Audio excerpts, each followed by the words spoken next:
All right, everyone ready? I'll start our lovely recap. It's not that long. It's only a paragraph and a half today. So our session started off going back a day with Skye before going through the Thorn Heights trial of wisdom and answering his questions. Then getting awarded with the boon of Felara. We then moved back to the present where Irma was falling off a mountainside with Skye in tow. They also noticed that young Leo had jumped off to help save her. With a series of rolls, Irma was finally able to grab a hold of Skye's talons, and Skye spread her wings, her wing gear, and headed to a nearby ledge. The same one they were on a few hours ago, and would have a lovely long climb back up. Leo, they noticed, had a hard time gliding as this was his first time using his wings, but once he got the hang of it, a gust of wind grabbed him, and he started to have fun. He also told you all that he will head back home and tell the perch guard of what is going on. So once they landed and started climbing back up, the rest of the party, though, had an interesting time. Hester went through the contents of the bags they found at the way station. Orwin took a much-needed rest, and Reynard started skinning the winter bear and then once again used Charm Person on Bronobi to pull a card from his deck. This time a flock of birds in a courtroom appeared and judged Bronobi. They found him not worthy, and he is now permanently disadvantaged for all your wisdom saves. As all this was going on around Hester, he found a few interesting items in the backpacks. One of the packs seemed to be from someone who was either a healer or alchemist, and the other one was from someone who's either a scout or something else. Inside the pack was a spyglass, grappling hook, compass, 2 lanterns, and a pitcher. The pitcher was of 3 Vulpin and 1 Corvo, and on the back it had 4 names: Mero, Thalia, and Reynard Red, and Jean Thistledown, Reynard's parents, and Skye's grandmother. Hester then showed him a picture, but Reynard didn't seem to have any interest, as he couldn't remember anything about them. So he went on identifying the 2 lanterns. One was some sort of tracking lantern, and the other started to talk to him. It didn't have a name, but kept asking him to find its owner and friend, and they can't be apart from each other. Hester tried to ask it a lot of questions, but after it refused to answer most of them, the lantern went back into his bag of holding to deal with later, when it was nicer. Reynard's spell then ended, and he got an arrow into the side from Bronobi.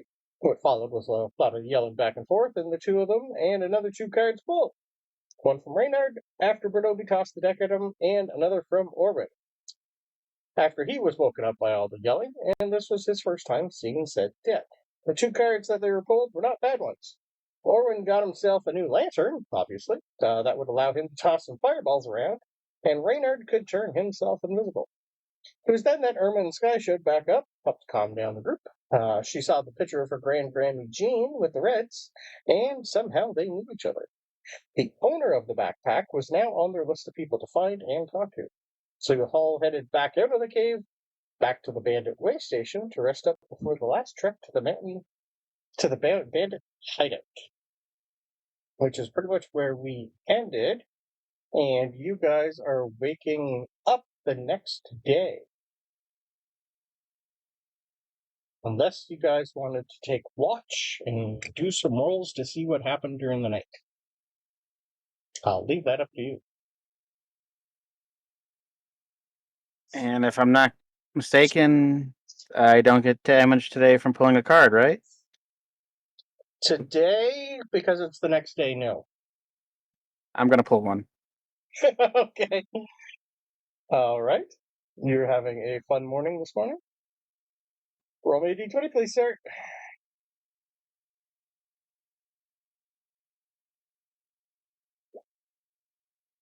8. An 8.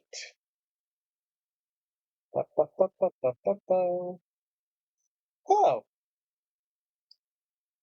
Well, this will change the day. This is a bad card, sir. So, you wake up, you think to yourself, it's a good time to pull a card. I'm going to put you guys back on the main world map.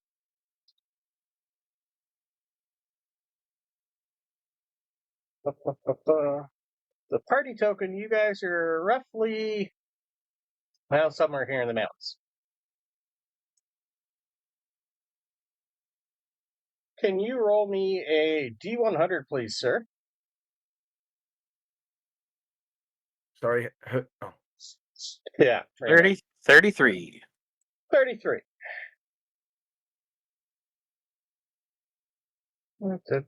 So, 1 second here. And then a D4.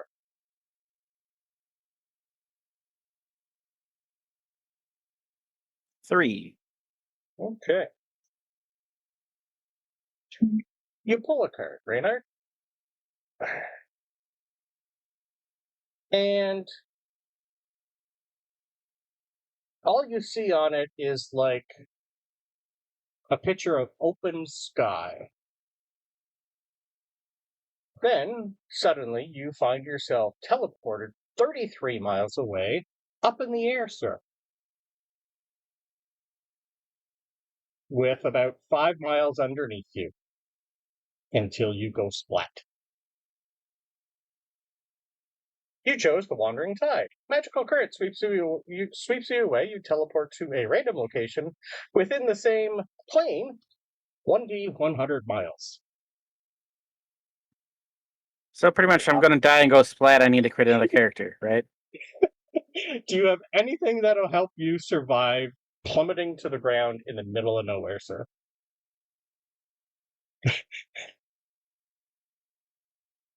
I mean, 5 miles, that's proper terminal velocity, mind you. Pretty much. Yes. I don't know what you have in your inventory.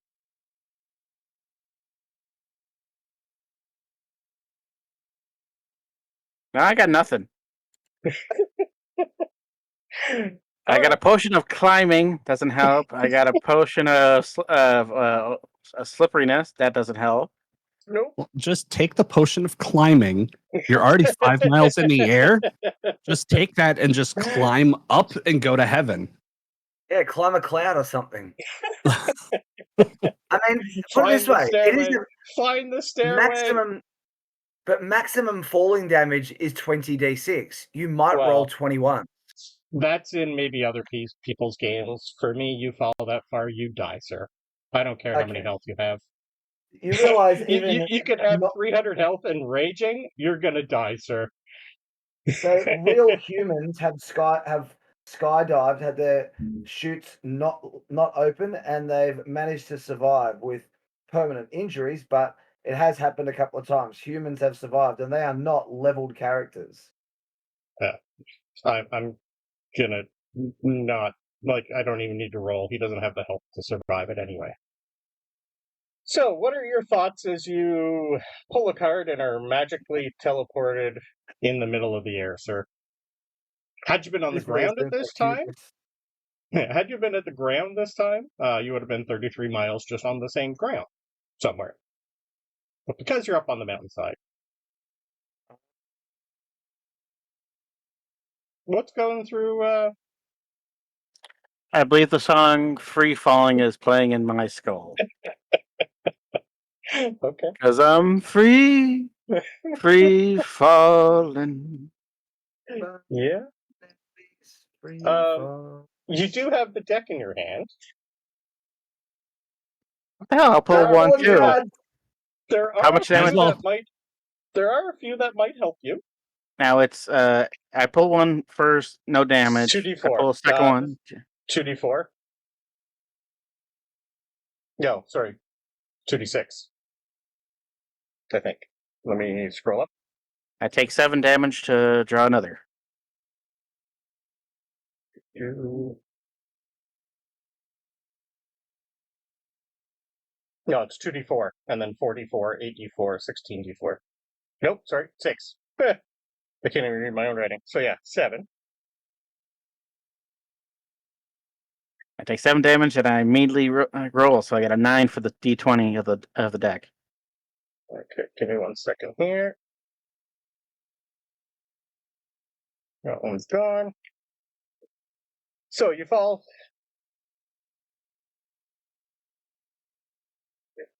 Just checking distance-wise. 500 feet every 6 seconds. Yeah, so you'd have velocity. Yeah, I remember. Yeah, about 500 feet, and if Yeah. he's 5 miles up, he has 26,000 feet to go. All right. Number 9 has already been used, sir. So you can either take the card above it or the card underneath of it. Or roll again. Let's roll again. 3. 3.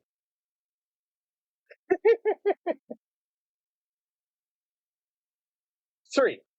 The card you pull has the image of a soaring hawk on it. You are granted a vision of your new future, sir. Of the near future. You can use a reaction. You can use a reaction to grant yourself or an ally advantage on an attack roll, saving throw, or an ability check up to 3 times. That puts you down 1,000 feet. We'll say you have 5,000 to go. Well, total. And okay, so I pull a second time. It's what 6, So you're 44, going to be 46. 46. Okay, I'm gonna pull one more time just for the good measure. Okay. 14 I would just keep damage. pulling until you hit the ground. 14. I enjoy the free fall. And I rolled a 10. 14 has been used, so roll again. No, that was the damage to myself. Oh, sorry, 10. I rolled a 10. Yeah, okay. Well, we haven't done this one yet.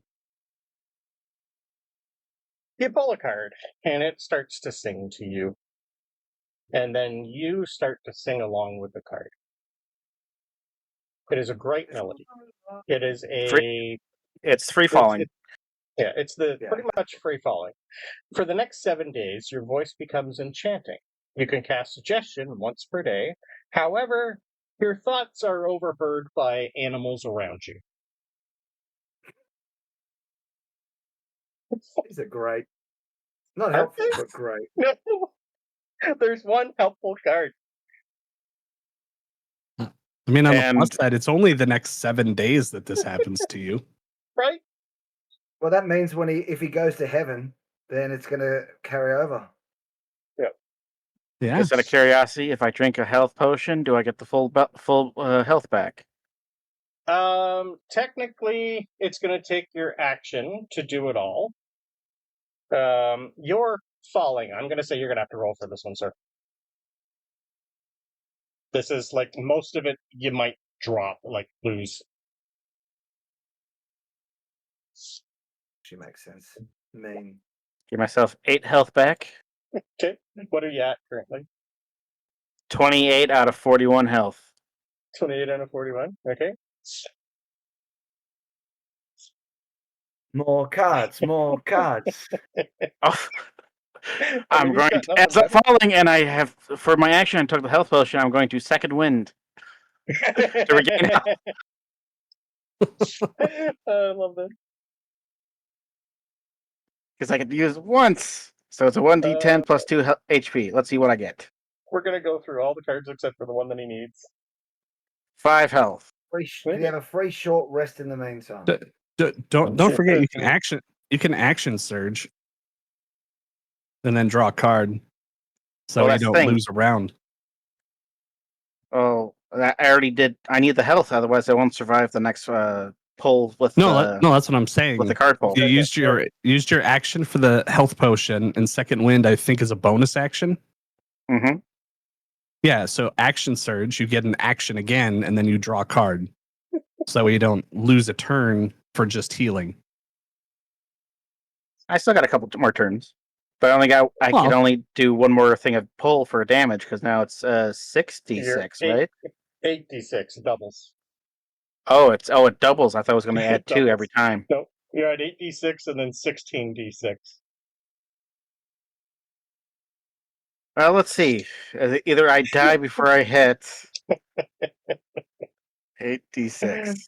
Yeah. That's what I'm saying. If you don't have anything that's going to save you, you're going to die anyway on impact. So you might as well Yeah. So just keep drawing until you're dead. So that But if I puts you draw thing and in- die, who knows what's going before I, Yep. But you'll draw, you'll Yeah. go down, roll a nat 20 on a death save, come up, draw another, and then see what the card was. Well, you'd be splattered in a million pieces. I don't think a death save would Well, suffice. Because I'm going to die anyways. One more Yep. time. Here goes. Okay. 66, damn it. Oh, is it? Oh. Oh, yeah, 8. Hang on. Question for you. Do you still have one? I can't remember if you had the Firebird feathers, because that'll also heal you. I've got one. I know I have one and Mario has one, but I didn't know if you had one or not. You No. guys used one. I think. We used one to save Orwin. Okay, yeah, then it was probably yours that we used then. What a thoughtful guy. 23 damage. I'm at Okay. 10 health. Okay.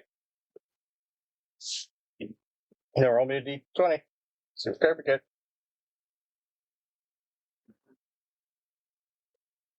12 card.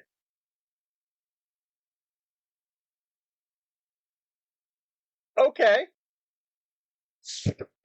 I forgot about this card. This wasn't the one I was thinking of. You pull a Phoenix card, sir. If you die Oh within my the God. next 7 days, you are immediately reincarnated with half your hit points. Ooh. Afterward, the feather burns to ash.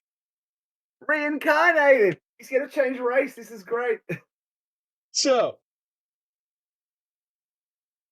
you can still pull another card, because you're going to die. It's not going to affect no, you because- anything, because you're technically not going to have the effects of it after you die and reincarnated. You are incorrect, Brandon. If he dies in midair and then is reincarnated, then he dies as he hits the ground. He'll be falling still. Right. Yep. So he needs to just hit the ground and let it happen. Just need to hit the So ground. And technically now I am a fireball, essentially. It's not causing me damage, but I'm the Phoenix descending. Pretty much, yes. Well, then I have to write it down just so I can turn into Die on something impact? else. Unless the dice roll makes you like, well, I was gonna say like an Aarakocra or something like that, but it has to be Humblewood characters. So yeah, I mean, maybe you become a bird folk, and then you could just glide the rest of the way. I'm gonna create my own list here, and you're gonna roll to see what you get.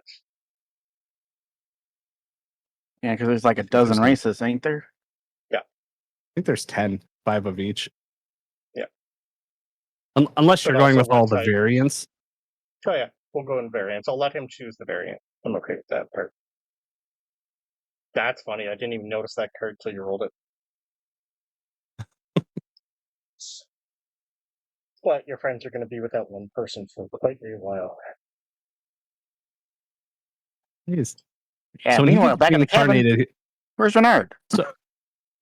so when he gets I will reincarnated, Yep.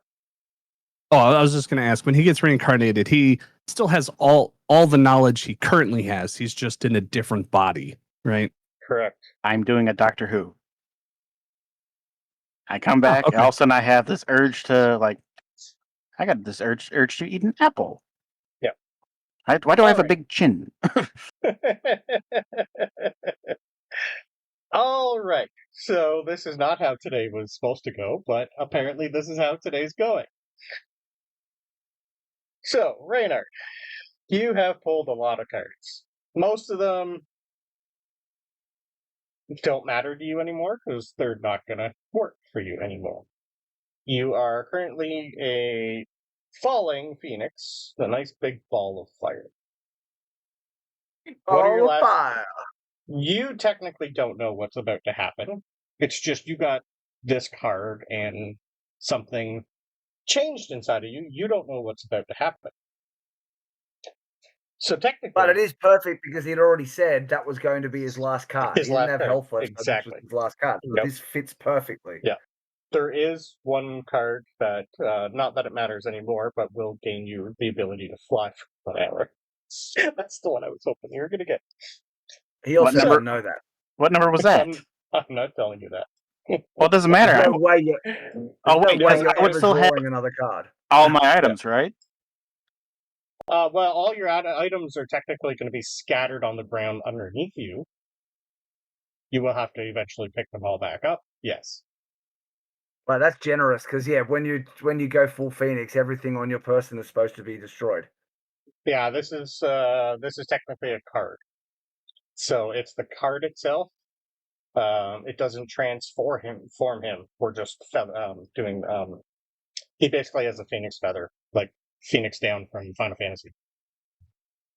So you're holding onto this, and you don't really know what's going to happen, but you don't really want to pull another card. What are your last thoughts before you go splat on the side of the mountain?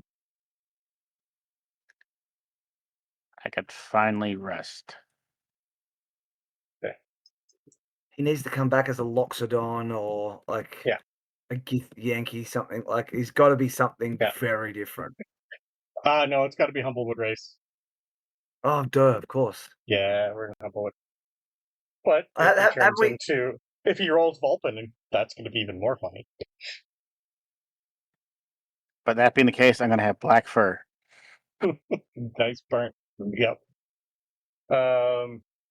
Yeah, and had the new Humblewood 2 been out, it's pre-order, I'd have the new races I could have added. You could have been an Allurian. You could have been a couple extra different races. Well, so technically you rolled south for the 3. So 1 was north, 2 was east, 3 was south, 4 was going to be west. So you're technically 33 miles, so you're pretty much right on the edge of one of the mountains going down. Whether or not you might have to climb the mountain to get some of your stuff back, because you're not technically going to be hitting solid ground. You're going to be hitting mountainside.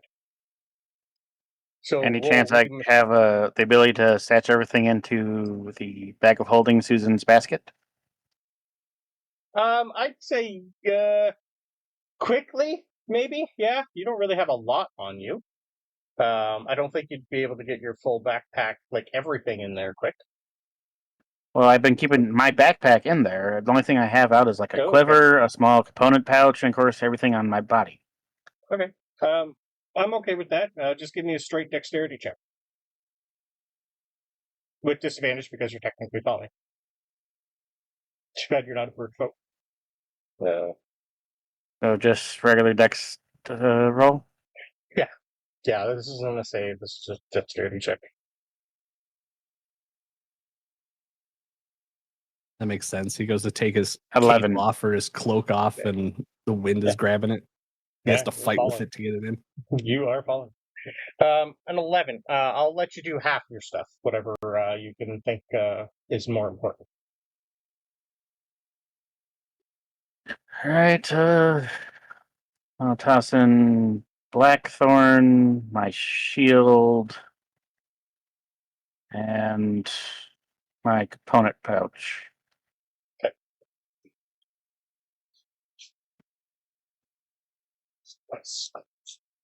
Okay. All right. So, as you impact the side of this mountain, you are instantly blacked out, and you don't know what happens next. Thankfully for you, there's no pain. You just instantly are no longer you. But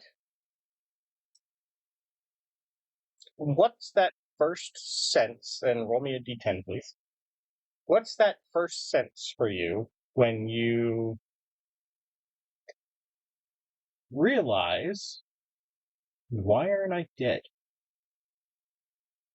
What do you do? 8. 8. I guess it's the whole your numbness of the body of waking up. Almost pretty much being reborn from your other campaign. Just suddenly, like, everything starts to like wake up. The nerve endings start to wake up. You feel that tinglingness everywhere. All of a sudden, you're jolted awake. Nice. Well, when you find yourself awake again,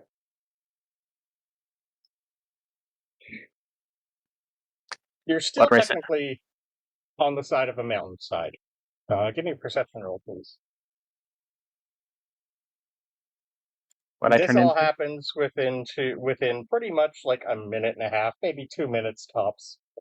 So the rest of you might still be snoring and not know what's going on. We'll do perception rolls as we get up back to you guys. 23. 23. Oh. Yeah, you feel different. You're also hanging like on the side of a cliff. The 23 is enough to notice there's no more snow because you are on the side of the mountain. You do see scattered remains of a Vulpin in and around you. Maybe some of your stuff. You definitely have feathers and a beak. You rolled the Raptor, sir. The same as Hester. Ooh. So you can change your race. I will let you choose whatever subrace you want. But you are a Raptor. Probably have to take some time to look up those details. I'm doing it real quick. Raptor.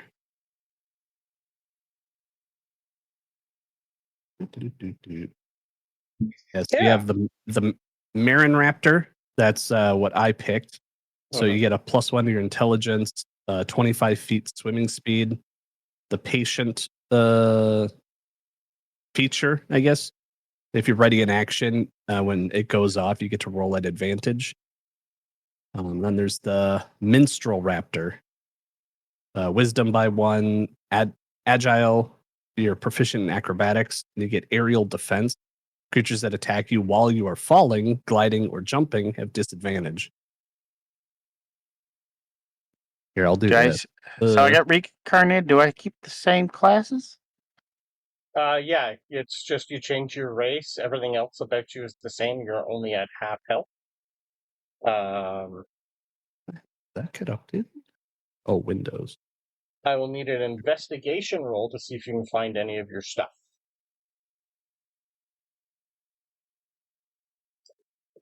All right, put the Raptor options in the chat. The regular Humblewood chat. And oddly enough, I keep my same ability scores, right? Or do I have to re-roll?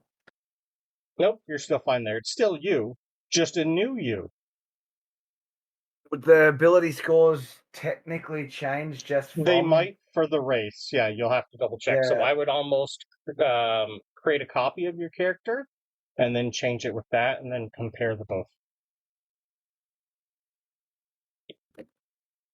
Well, I'm still keeping. I pretty much the only thing that's changed is really dexterity and charisma. A little bit, yeah. I can't charm anyone anymore or make them fear. Nope. And you don't have dark vision. And I still have blind sight 10 feet.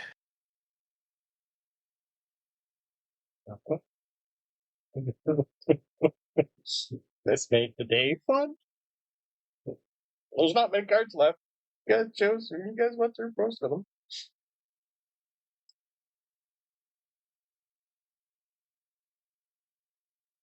It couldn't be more deserved.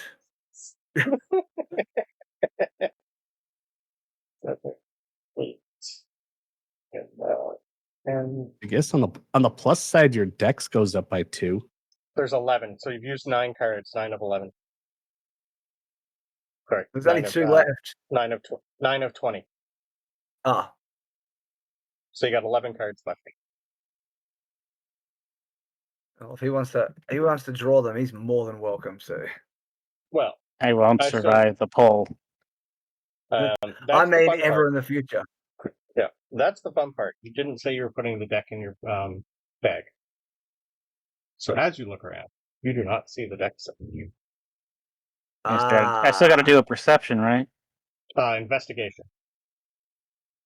The perception was to see your surroundings and who you are. The investigation is to find your shit. 18. Okay.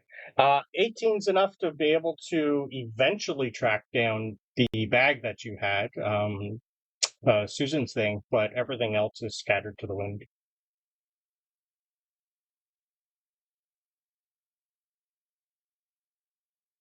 Because again, you're on a mountainside. with no path. There's nothing other than the fact that you might have to test your wings out, glide to the bottom, and do what you want from there, sir. No one else knows if you're alive or dead.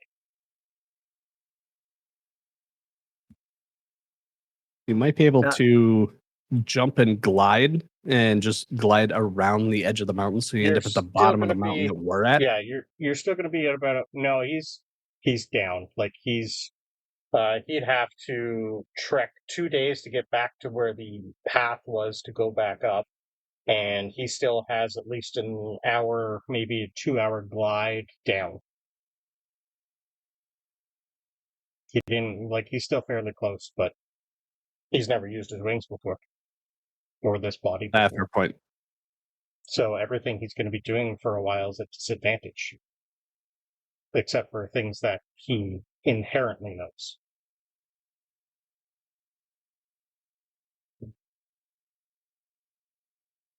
So, we'll go back up to the top of the mountain, almost the top of the mountain, where the rest of you are waking up. Do any of you think you would be sleeping near Reynard? I don't think I ever have before. Nope. Yeah, I don't know. I'd be near Bubo, and Okay. I don't know exactly where we would be in the cabin. I would have Jeremy snuggled, like curled up around me. Yeah, probably. So, we'll get rid of that for now. So, all of you wake up, bright-eyed, bushy-tailed. It's nice and warm. You do have a sense you don't need to wake up early. You would have barred the door. You would notice that Orwin was semi-up early because he's kind of put himself in charge now. Yeah. So he's pretty much just wandering around, taking a look. At some point, you're all woken up to does anyone know where Reynard is? He was here a minute ago. He can't be far then, maybe just outside using the facilities. I've been watching the doors and I haven't heard anything. But he's a sneaky little one. We kind of, have things to do here. Hester will communicate with Bubo, because Bubo would have been awake the whole time, and ask what they know. I'll roll a perception check Did you keep to see if Bubo in the main area or in the living where all the beds are? Oh, if there was beds, I would have been with the beds. Yeah, if you look at the map. Yeah, I was zoomed in. I could only see the main living area. I mean, Bubo would probably just be like walking around the area, because I'd put him in sentinel mode to have him just like keep an eye on everything. So I figured I'd roll a perception check for them, and then you could decide if it's high enough that I would have seen it, or he would have seen it. They would have seen it. Reynard, did you pull a card underneath the covers, or did you just sit up and pull one? I guess I would have sat up and just like, did the morning stress people would do, then like, I'll pull a card and poop. Okay. Oh, yeah. So Jeremy may have seen something. Is that possible? Yes, probably. Between all of you, either Skye or Irma, one of you guys probably saw something. Irma's passive probably would have caught it. Okay, well, Jeremy didn't. He only rolled a 15. I mean, a 5, so he was asleep. Yeah, Bubo rolled 16, but gets 2 times my proficiency bonus, so they would have 22 on perception. Okay. Between one of you all, someone would definitely have noticed Reynard scratch himself, pull a card, and then go. And go full Frodo. Yeah. No tracks, no nothing, just instantly up and disappearing. Yeah. Once Hester hears from Bubo as to what happened, Hester's like, why did you wake me up? Why did you say that? He just disappeared. And the response he gets from Bubo is just that the instructions were to wake us. What was to wake us up if like somebody was attacking us, not if somebody just disappears. So he was like, "All right." My instructions weren't specific enough. Yeah. You get that sad. Well, Orwin's kind of in a little bit of panic. He's like running outside, just screaming Reynard's name. Not loudly, but quietly, because he doesn't want to be heard. He's literally just, there's no tracks outside, guys. We had a fresh snow last night. There's nothing out there. Where'd it go? Bronobi, can you send Jeremy to go scout?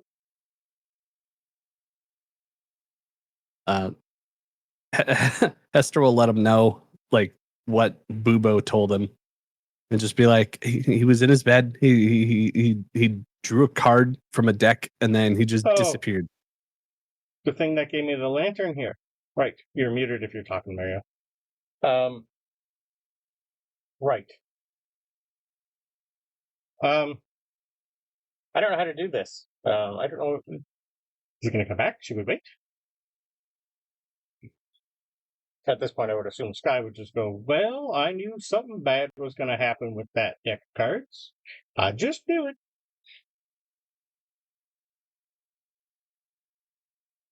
I don't think anything good has come from that deck, except I think Jeremy. There's been a few good things come from that deck. Irma's just going to pipe up and go, well, yeah, it's magical. It's probably one of those things that was the things that were stolen from the avium. Like, I assumed that a while ago. We found it in a box that was stolen from people who were like near the avium. So it's probably one of their things that Leo was looking for. He'd know if he was here, but I don't think he saw the deck before he flew up.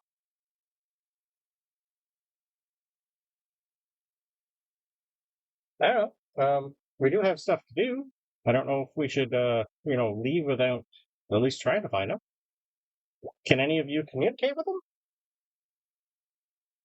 Do we have that ability to communicate with him? With who, sorry? With Reynard. I don't think we have any. No, I don't have anything. I think we're too low level. I don't think we have anything for that.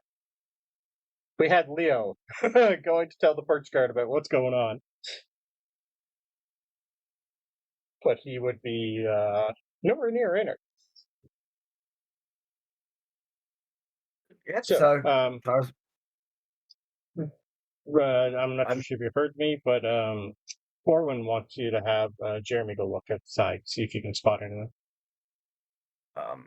Okay, Jeremy, go outside, but only keep the house in sight. Do not get yourself in any danger, please. Okay, so Jeremy can go out the window then. Okay. I can make him roll, but you're not going to find him, obviously. Obviously. That's fine. We roll. He sees nothing. He comes back. How long do you want to keep him out there for? I'll say 2 minutes is plenty in that weather. Yeah. It's actually not as bad as before for you guys. It's actually a nicer day. But yeah. You wait 10 minutes, you wait 15 minutes, you wait 20 minutes. No sign or sound of Reynard. There was no tracks outside or anything, so what do we do? He would be trying to come back here if he is alive, but how can we know? I don't know. That's the problem here. Like, we're running low on bodies here to, do our job. I don't know if the 5, how many are we now? 5? 2, 3, 4, 5, yeah. 5 of us is enough. I mean, if we can go up and just start talking and don't draw any weapons, we might be okay, but they don't like people up here, especially perch guard. then, well, 3 of us are bird folk. That's really going to be a bad thing. Irma really doesn't look that fierce. Bronobi, you're really the only other person here that looks, like a maybe bandit that could say he captured us? I don't know. Should we just go up and say we're from the bird council and we want to parlay? I What do you just guys want to think? go and kill them. I can just go and explode them from a distance. Well, according to the map here, he's going to pull it out. There's a lot of them up there. I don't know if one arrow is going to be enough. What if they throw 30 at you? If I explode them, then they are not doing much. The confusion would give me a chance to then throw another exploding arrow. Oh. Well, and then confuse a few more of them, because I can shoot from long distance. I am good shot. You let me shoot from 600 feet in this weather, they not even see me. Well, they've been up there for years, though. So I would assume, I don't know. But like the scribbling on the page here says like it's 100 feet tall, the castle that they built. So if it's out of stone, can you explode stone? Maybe not if it's good stone. I need a lot more of my arrows for that. Like it's a stronghold, so I would assume it's quite good. Well, perhaps what we need to do is go get more support, because just 5 of us. You want to track 5 more days back down, get more people, and 5 more days back up? Well, if the other option is attacking large encampment that will kill us, I take 5 days of not being dead. Well, we're kind of like, on a time crunch, because, the forest is burning.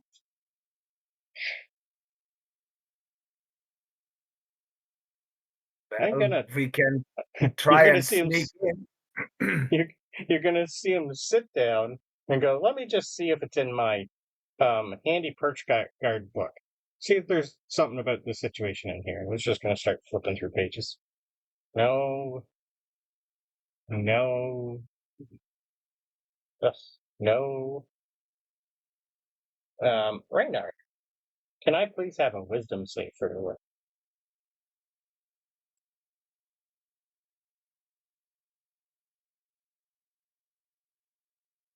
Yeah. 7. Okay. 7. As you take stock of your area and everything, and you are technically not reborn, but some sort of shift happened. In the back of your head, you have memories that aren't yours. Because you're now a bird folk, and the lovely Cervan was also a bird folk. As you sit and think, what do I do? What do I do? Most of his memories of being a bird folk come back to me soon in this time of turmoil. And you remember flying. You remember everything about being a bird folk, even though you've never been a bird folk until now. Would you think maybe this is Sir Varric coming out of you and helping?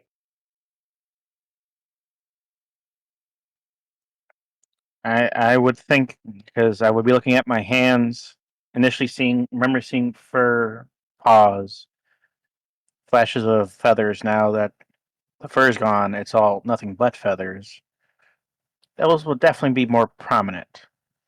So his name was Varric, right? Sir Varric Greybill. He was a gallus. So he was a rooster folk.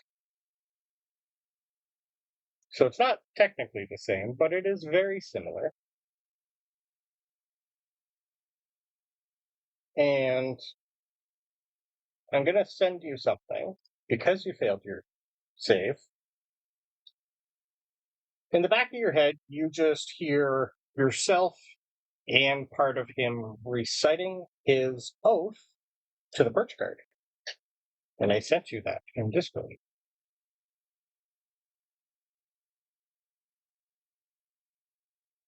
You just almost like maybe have that moment of him becoming a perch guard and taking his oath in the back of your head.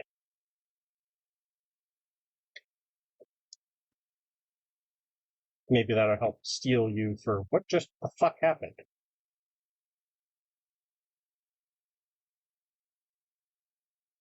I'll stick it in our channel too so everybody can actually see what the perch guard oath is.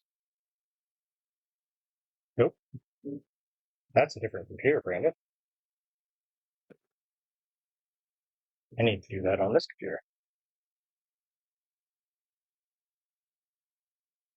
So, while these guys are taking the time and trying to figure out what to do up top, what are you doing, sir? Initially taking a short rest to collect myself. Both Okay. figuratively and literally. Okay. So you're going to take an hour and figure out what the fuck to do. But because So I can now actually you're a bird folk. get some health back. Yep.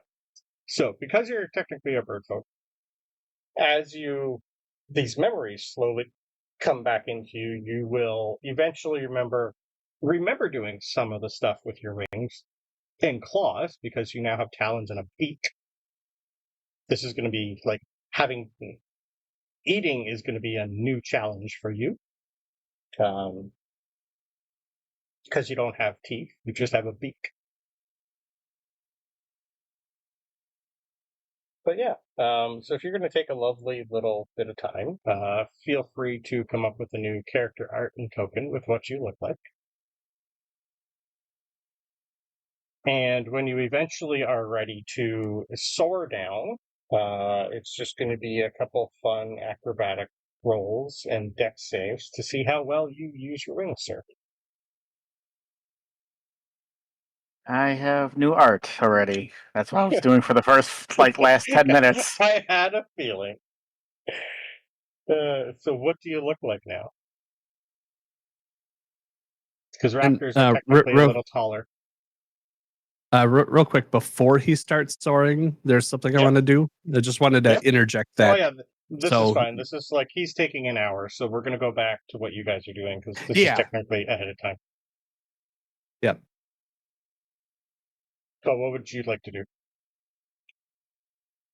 Me? Yeah. Oh, so because I had the time, I looked through all of my spells to see if there was anything that I could communicate with them. And I decided to prepare the spell Skywrite because I could ritual cast it. Okay. And so What? You have that spell? Just wow. Yeah. Am I going to see the sky, some writing the word Reynard with an arrow below it here? No. But they don't know that. Yeah. So it lasts for problem is it lasts for up to an hour. It's a concentration.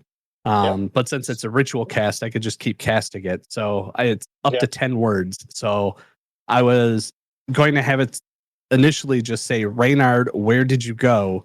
Let us know soon, and then have an arrow pointing straight down at us. Okay. Except he knows where we are. It's us not knowing where he is that's the problem. Yeah. The fun part about that, so I will let you do that. The bandit people will probably see that too and know exactly where you are. Yeah, I figured. There are scouts out here, so whether or not you would think of that, you didn't say it, so you might have friends. It's kind of hard to tell. But yeah, you put that in the sky a few times. You don't know if it works. Might work, might not. Orwin's just looking at you, just shaking his head and going, yeah, people know where we are. Right, so we can't stay here. We're going to have to make a decision. Are we going to go up and do our job and hopefully talk our way through this? Or are we trekking all the way back down and I'll probably lose my job? Is anyone actually any good at talking? Because I can do the talking, but not good at making people do the listening. You guys would know. I'm Irma pretty. is not. I'm pretty bad at having people listen to me. 33 Skye's miles not south. bad. Would I be able to see that? No, they're too high up. They're top of mountain. You're bottom mountain. No. It's not a super cloudy day. He absolutely would see 33 miles to the top of a mountain. It wouldn't even be difficult. I can see mountains. I mean, it depends how big the riding is, but I can see he's mountains like. Well, he's 33 miles south of you and at the bottom.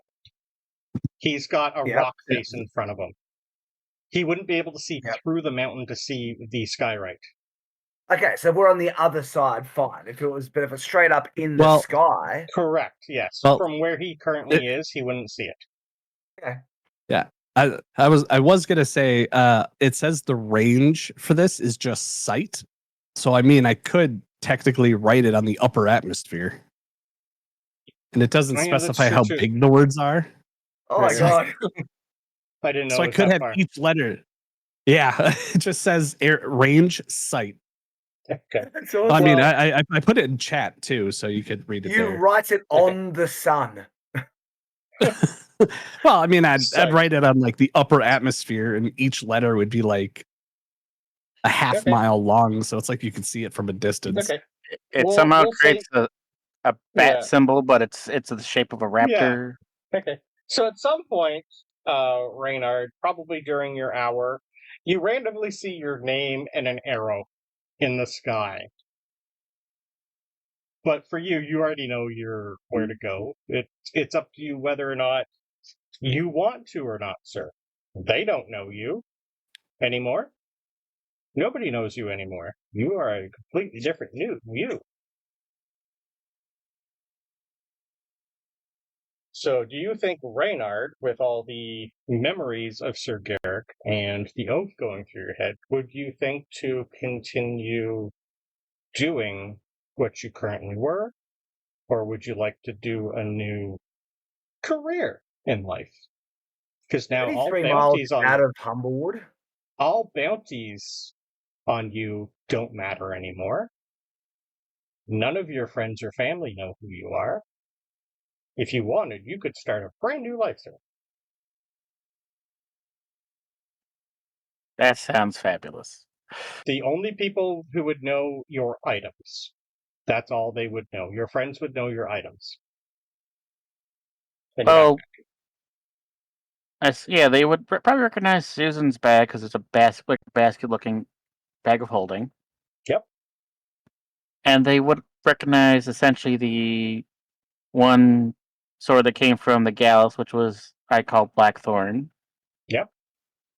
But otherwise, that's it. It was a standard shield, which could be probably found in any issued, and my leather standard studded leather that could be found in any leather shop.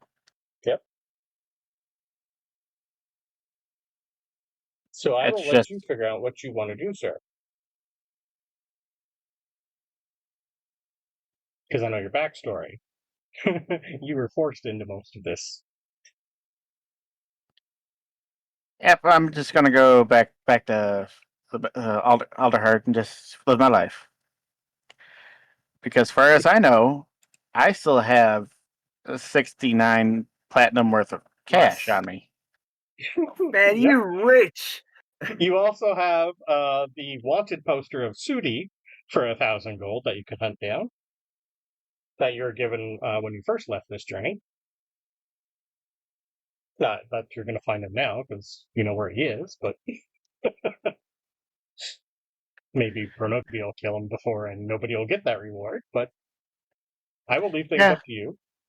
I'll go do that. I'll go and get the bounty on what's their name. Okay. All right. Bye, guys. So you can now create a new character again. I love this. This has been a fun session. We haven't left at all. Love it. So the rest of you eventually don't. He doesn't come back. What would you like to do? Orwin has been pacing. He wants to try and go up and talk, but he doesn't know if you have enough people here. or the right people here to do that. His best idea for you guys would be to go up and say you're Bird Council, and you want to parlay, and you're here for prisoners, assurances, and maybe get them at a seat at the table and try and hash this out in person. That's his idea. Mechanically, does he have better charisma than any of us? Because Skye, we're just going to go up and get knocked back. Charisma, he has actually he's got a +10 persuasion because he's part, so he's got jack of all trades. But it's me talking to myself. That's the issue there, Brandon. That's the problem. I guess Reynard could play him for a while. I'm sorry, not Reynard, but Frost could play him for a while. Could, if he wanted to, but that's up to you guys. I don't mind talking to myself. I'm quite good at it. Skye would be the other one, but that's still me talking to myself. I could say, have one of you talk, and we'll use his role as you're giving him help. That could work. Yes. So I'm okay with using his +10 persuasion. I am not particularly keen on dying, but you do make a good point. You seem very persuasive. Perhaps you can use that ability on these people, and we can just be muscled back up. Yeah. Sure. I don't know how this is going to go, guys. Worst comes to worst, hopefully we can run faster than they shoot. I don't know. Well, I mean, Skye can fly away. That does not help me, though. Or you. No. Or Irma.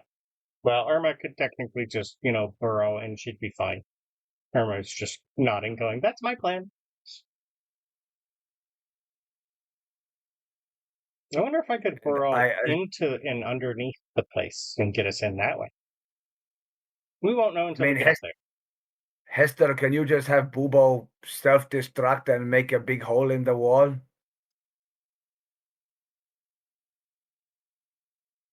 We gotta unmute.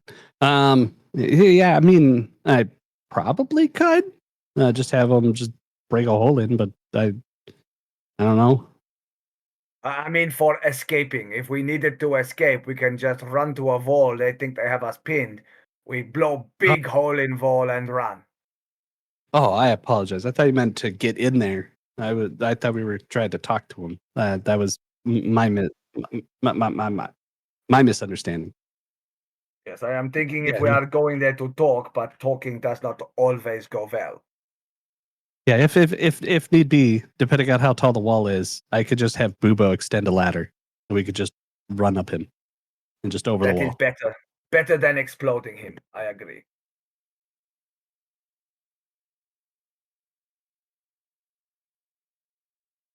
Yeah. All right. Well, worst comes to worst, it's been great knowing you guys. I don't think we are not dead yet. But they do like taking prisoners, so if anything happens, I think that's all they would do. They might make us bleed first, though I don't know.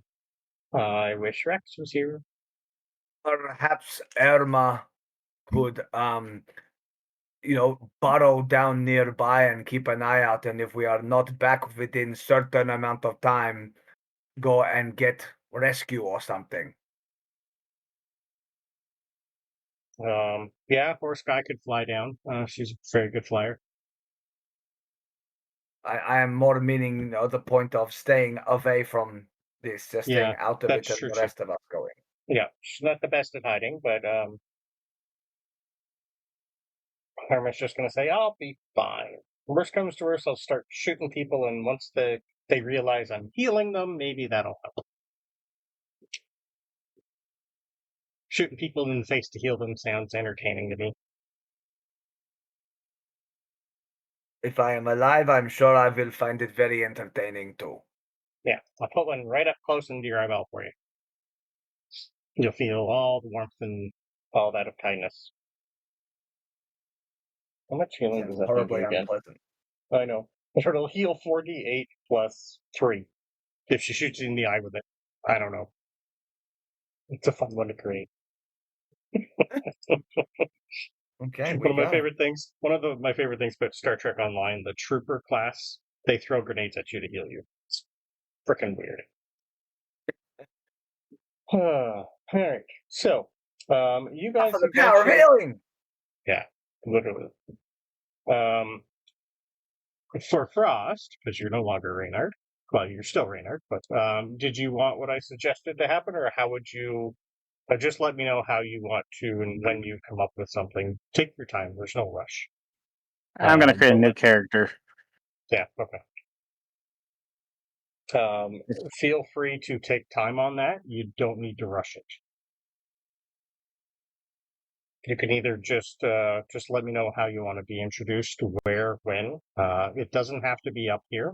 It could be really anywhere. I'll leave that up to you. I'm just trying to pick a race. Okay. There's a lot of fun ones. I could even let you play Brucey. God. I'd feel dirty so bad right now if I did that. Yes. I think the characters get deleted anyway. I can't remember. Right. Well, down one more body. You guys finally leave and head up. It's only a half a day journey to the top of where you guys got to go. I'll just take quick. Are you stealthing up, you think, or are you just gonna walk up with like hands up? Makes more sense. Yeah. Okay. Like a flag of truce or parlay or some crap, whatever that would be. Yeah. There'd definitely be a few things that you could be able to use for that. Grab a bed sheet or anything like that. Even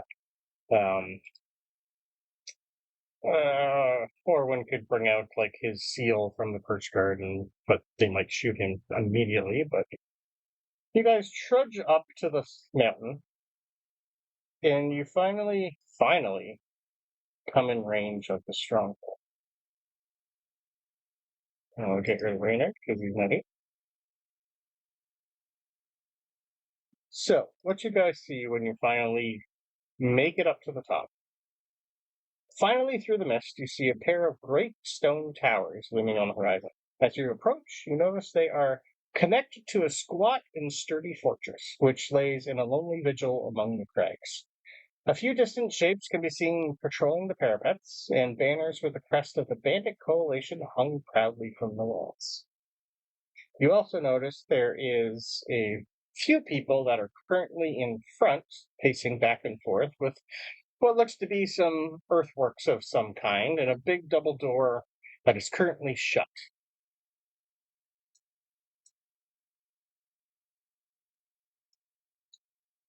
What would you guys like to do? If Bronobi says anything, you're going to let him use Orwin's. Yes, persuasion. I'm just going to assume you can talk for either you or Orwin. I'm okay with that. Okay. Hello up there.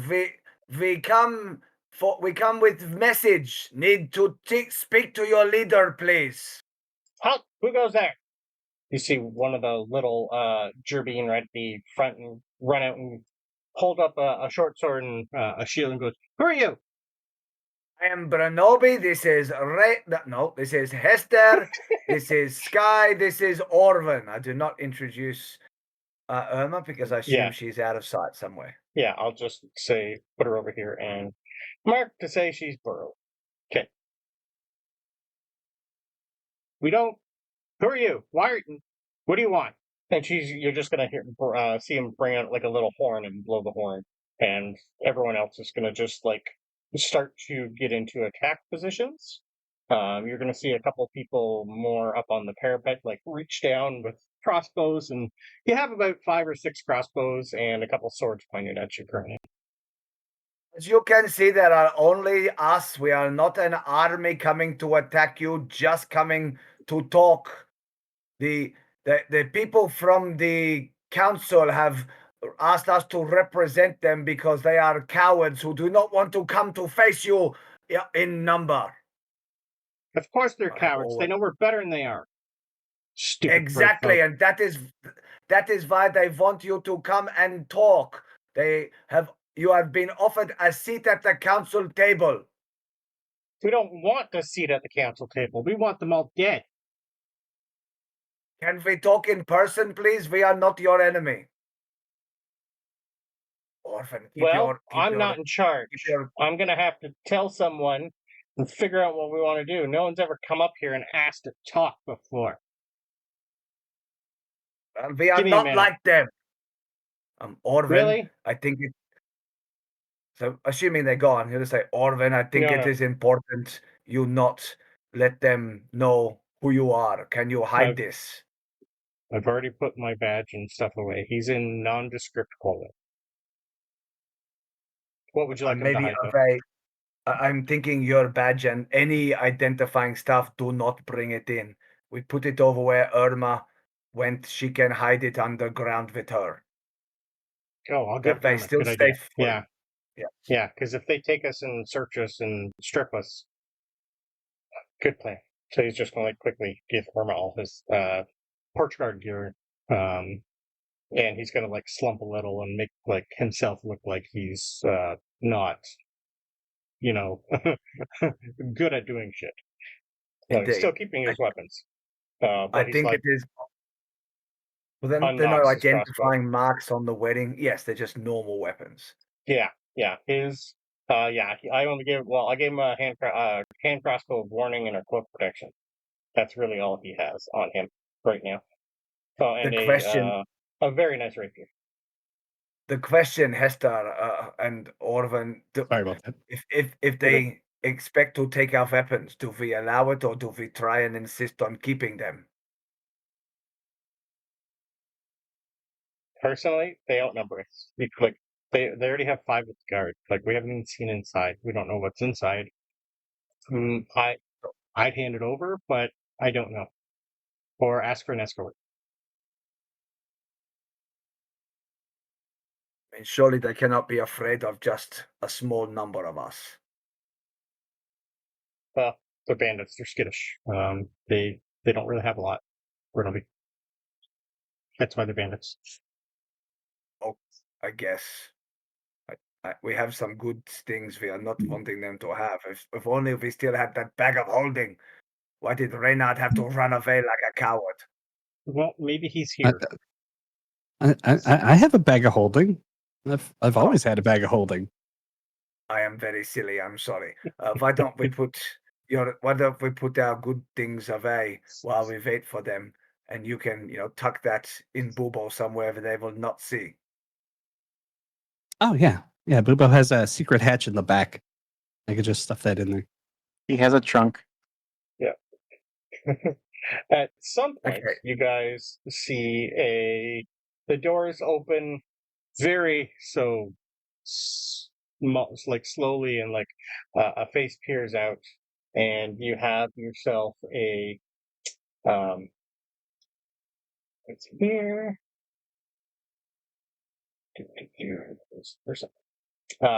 Another small Cervan pop in. Looks like everyone kind of gives him a little bit of a salute. He starts walking out extremely confident. He is very small, very wiry. Doesn't have any swords or anything on him. He's got a couple nice daggers. He's built like Brucey. All right. Here we have some people who want to parlay with the leader. Well, she's busy right now. Can I take a message and maybe we'll get back to you today? I don't know if you have noticed it is cold outside. Could we not come in somewhere warm and just... Well, we are no threat to you. We are not here to steal anything. We are not here to attack you. Yes. You say that, but you have a couple bird folk with you, and we are not trusty of them. I also was very not trusting of any bird folk. In fact, it has been my life's goal to kill as many as I could. But I will admit I have since met a few that are not as terrible as the others, and these are they. Well, at least you're honest. So that's what he's going for. At don't like it, but, well, just so happens that word has reached me that there's a bunch of other weird stuff happening on this mountain, and if anyone did come up here, we are to grant them limited access, but I will need all your weapons. Standard You can procedure. see I have come here not armed. You are welcome to search me. Yes. Well, I'm sure people like you have a few hidden, but as long as you behave and don't do anything stupid, we won't have to kill you immediately. So, I'm going to do a quick roll with advantage for rolling to see if we get a nat 20. The nat 20 will get you guys a lot more. 29's good enough.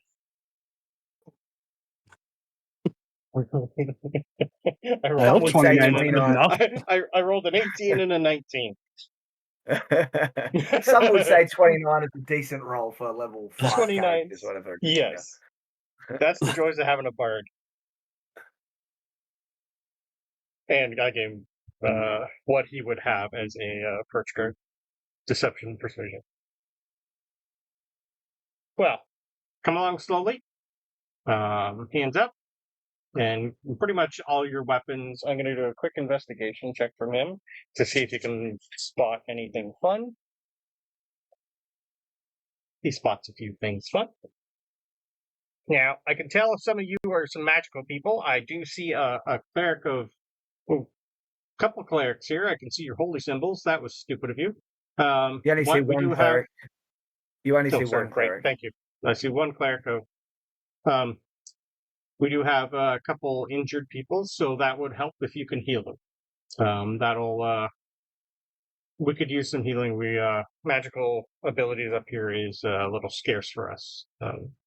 Sugar, I'd be happy to heal y'all. I'd be just delighted.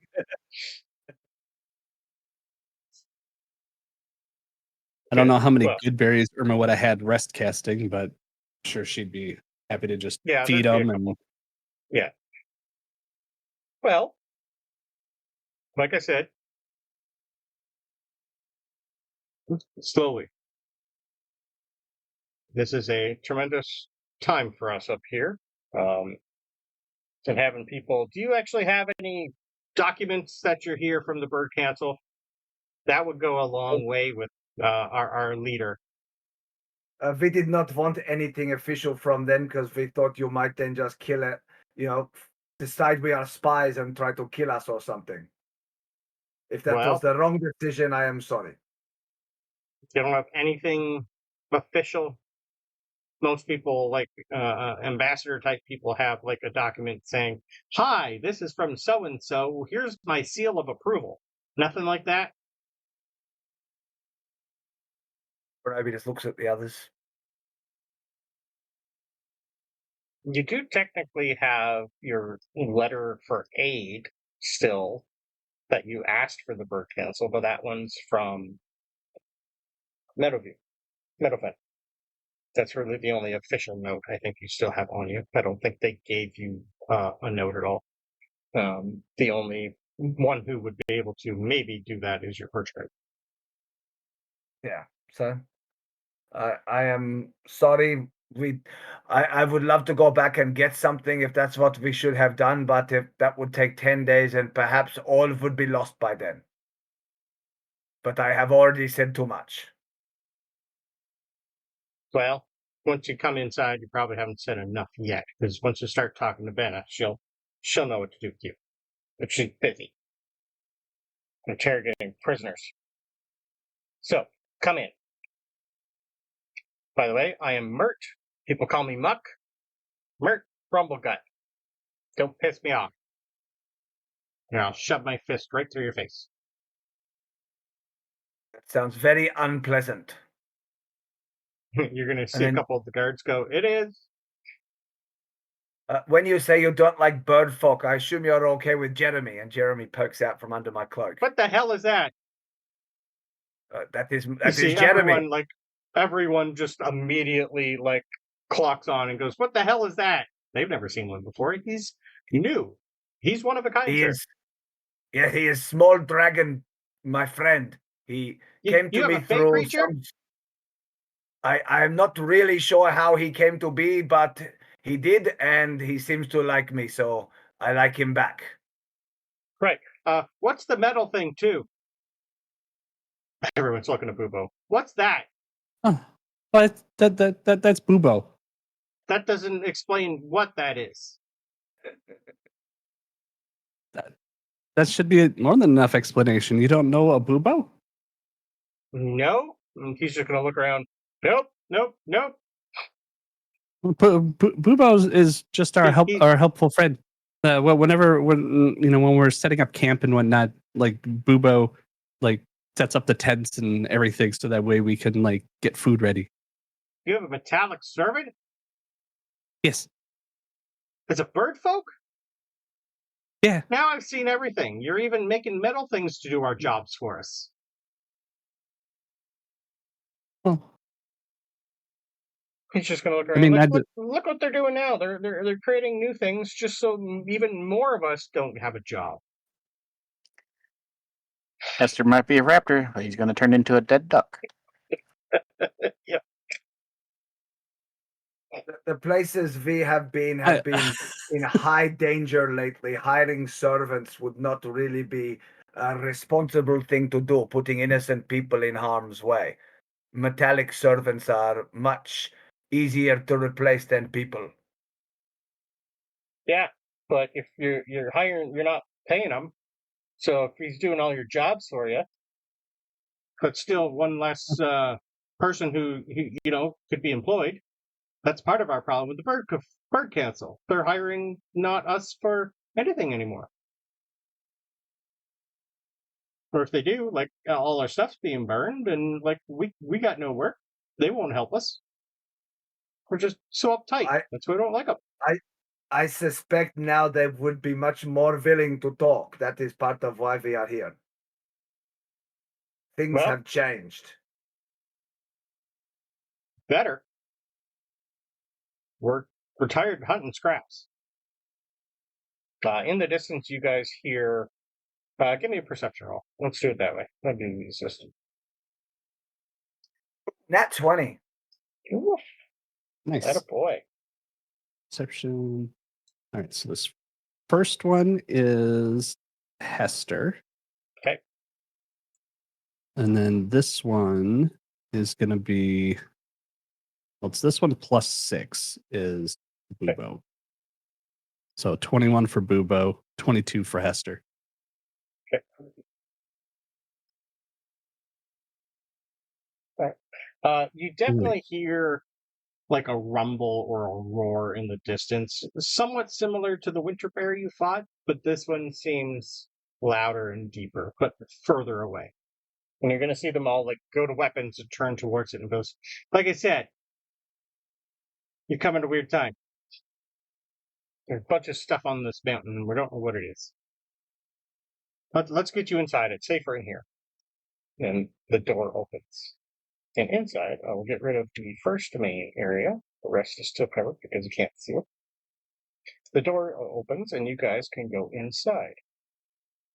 I will bring the other tokens that I have in here up so you can see them.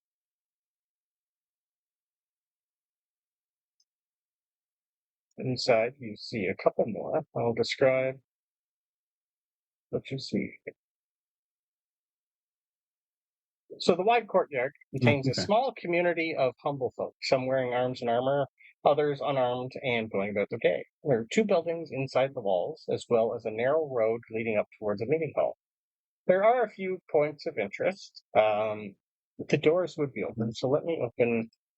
It's kind of hard to see what's inside of these right now once you guys come in, but I will slowly open those 2 up. So as soon as you guys come in, you can move your character, or just leave them there. It doesn't really matter. To your left, you will notice is a like small stable area. It's where they have a whole bunch of carts. They have They actually have a few actual like more like elks as pulling these things. There's not many, like, there's no horses or anything, but it looks like they've tamed a couple wild elk to help them go up and down the mountain for their goods. Most of it looks like it's been here for a while. You don't really see anyone bringing in fresh stuff. Not from here anyway. To your right, as soon as you come in, you do see that they have holding cells there, and there's a bunch of bird folk in, like, cages. All asking, what's going on? What's going on? And you just hear one of the guards, like, rush in and just start smacking on the cages, tell them, shut up! This is not about you. Quickly roll to see if somehow I recognize any of them. Yep. Or would Orwin also be a logical person to roll to see if he recognizes any of these people? Yeah, I'll give him a quick investigation roll. I guess I wouldn't, but he might. Well, he's got a +0 investigation. With a 12, he's perch guard, so unless they're perch guard that he's grown up with, he won't know too many. He's just going to, like, take a quick look and just go, I don't know. You do have one that starts to pick up, going, are they here for us? If they're paying our bounty, you know, I already told you my dad's good for it. He's part of the bird council. You just hear them just go, yeah. We hear that from everyone that comes through here.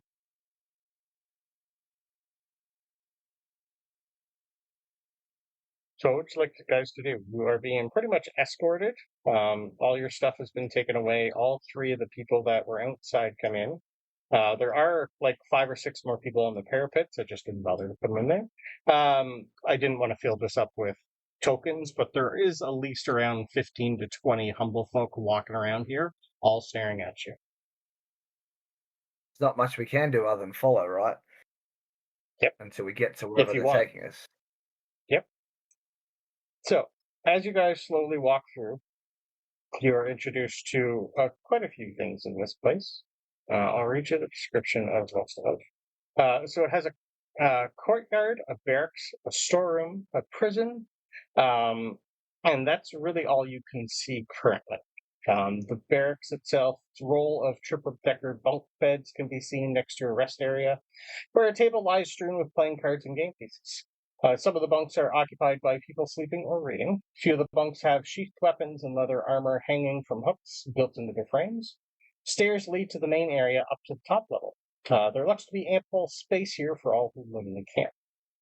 The prison itself, it's pretty much a large canvas tent that contains a small area with large locked cages, a chair where the gaoler sits, keyring hanging loosely from her belt. The rest of the area is filled with 4 rusty-looking iron cages. I added a few more. The cages are all currently full.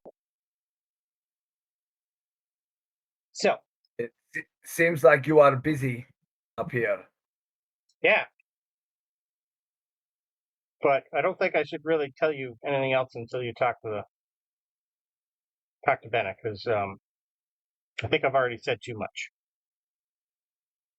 Anyway.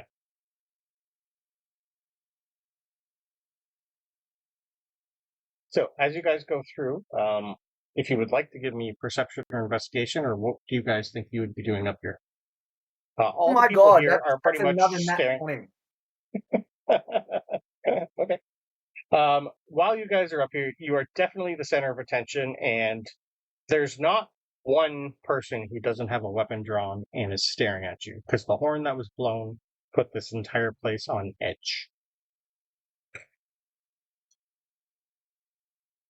I think Bronobi will continue just to walk, looking confident, just nod and sort of smile at people as he goes. Yeah. Probably a very creepy smile. Yeah. As you're going, Bronobi, you don't see anything out of place here. You also don't see anyone here cowering in fear. You don't see anyone who looks, other than the 5 that are caged, like they don't want to be here. You'd also notice there's families here. There's a couple small children running around with your nat 20. You would definitely catch hints of children here and there are like being like hushed and put in corners. People might have been up here for quite a while.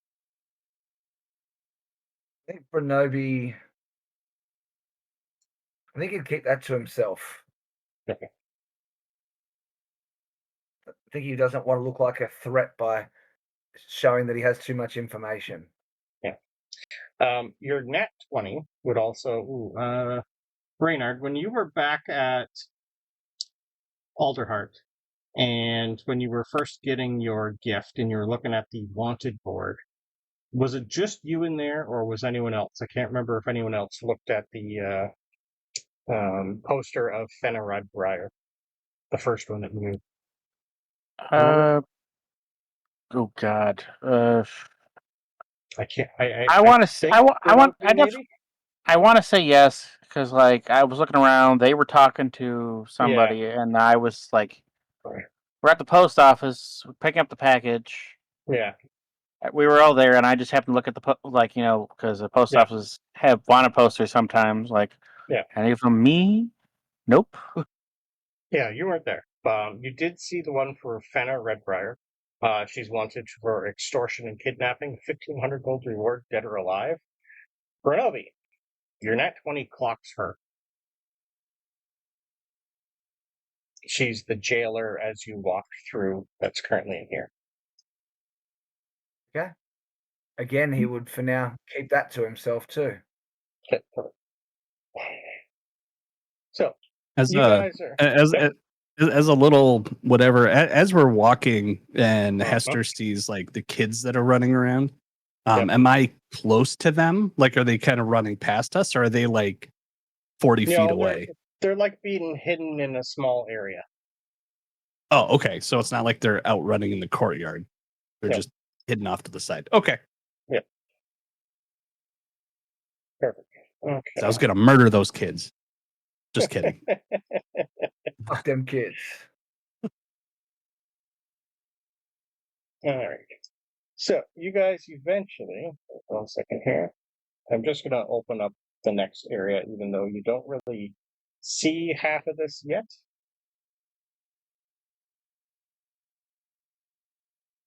Come on. Oh, I just screwed that everything up. That's all. So you guys are eventually taken inside the keep and down a set of stairs.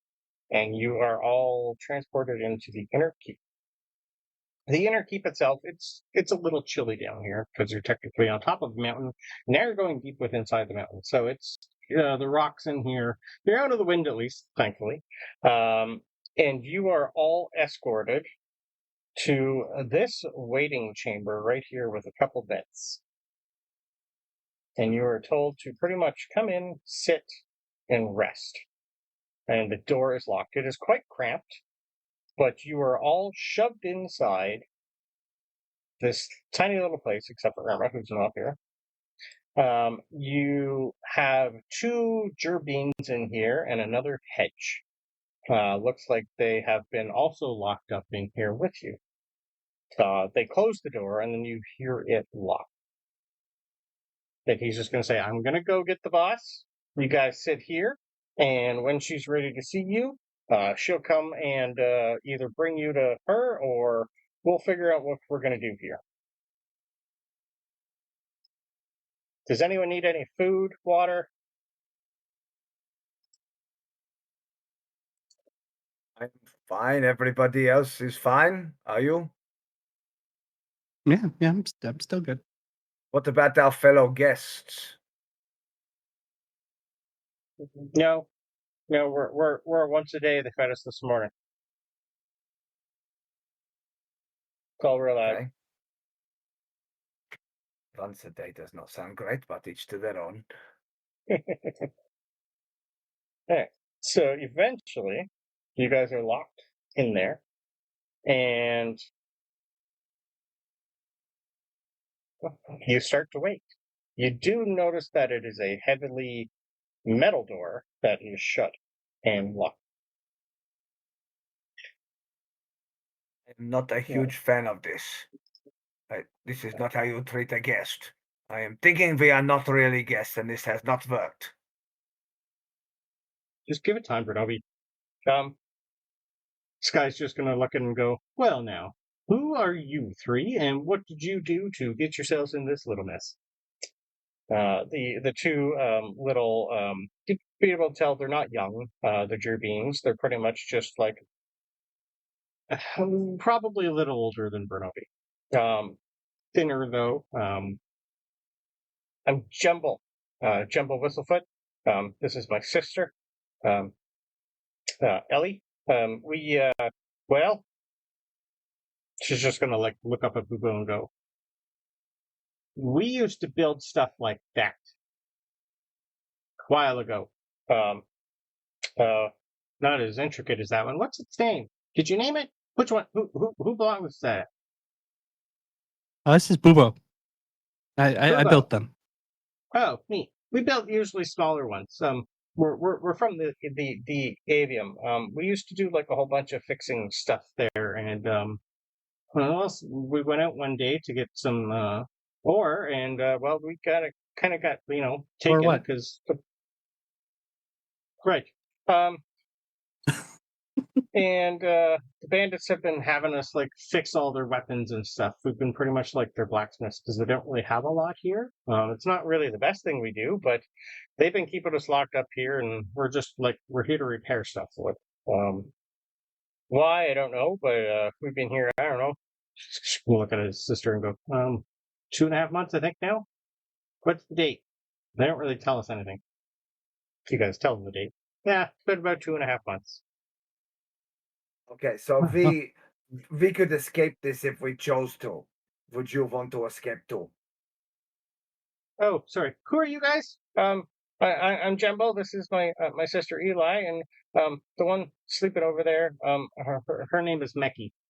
I am Bronobi. Please answer the question I asked first. Oh, I don't know. How can you break down here though? There's been people who've tried, and they are now all dead. Did he just give us different names? I can't remember what you just say. I can't remember what his name was, but I think he said originally his sister's name was Ellie, and now you said it was Eli. I don't know if you just misread it. Ellie. I think he's just reading it. Yeah. Ellie. Okay. Yeah. Sorry. Okay. Jumbo and Eli.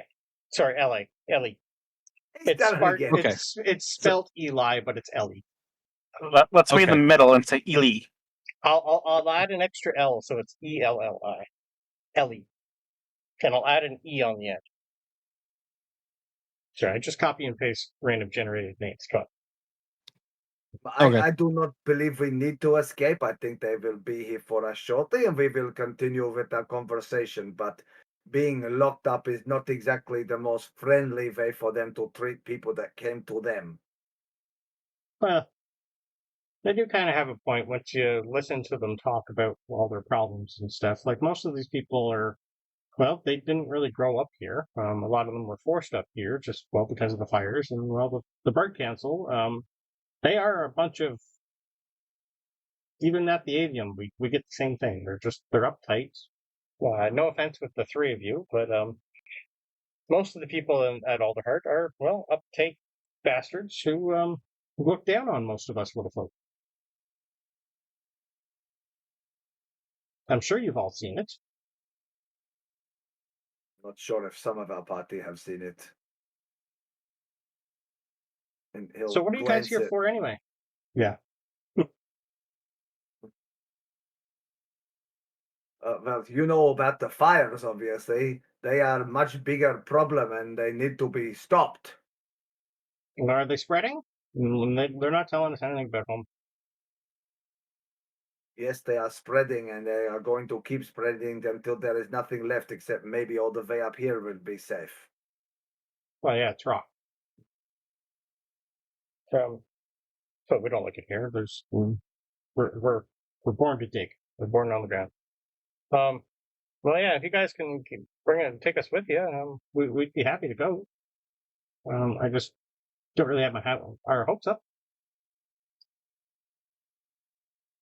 Now, at this point, it doesn't take too long before you guys all start talking. Yep. What would you like to do? Just want to check, Hester, that spell you cast to make the writing, can you do it from here, or do you have to be outside for that? I mean, technically, I could cast it here, but then the letters would just be on the ceiling of the room because it's as far as I can see is where I could cast it. So do we I have to no way actually. of contacting Irma? Irma didn't come in with us? No, No, she's Irma buried is- outside. Oh, okay. I must have missed that part. Yeah.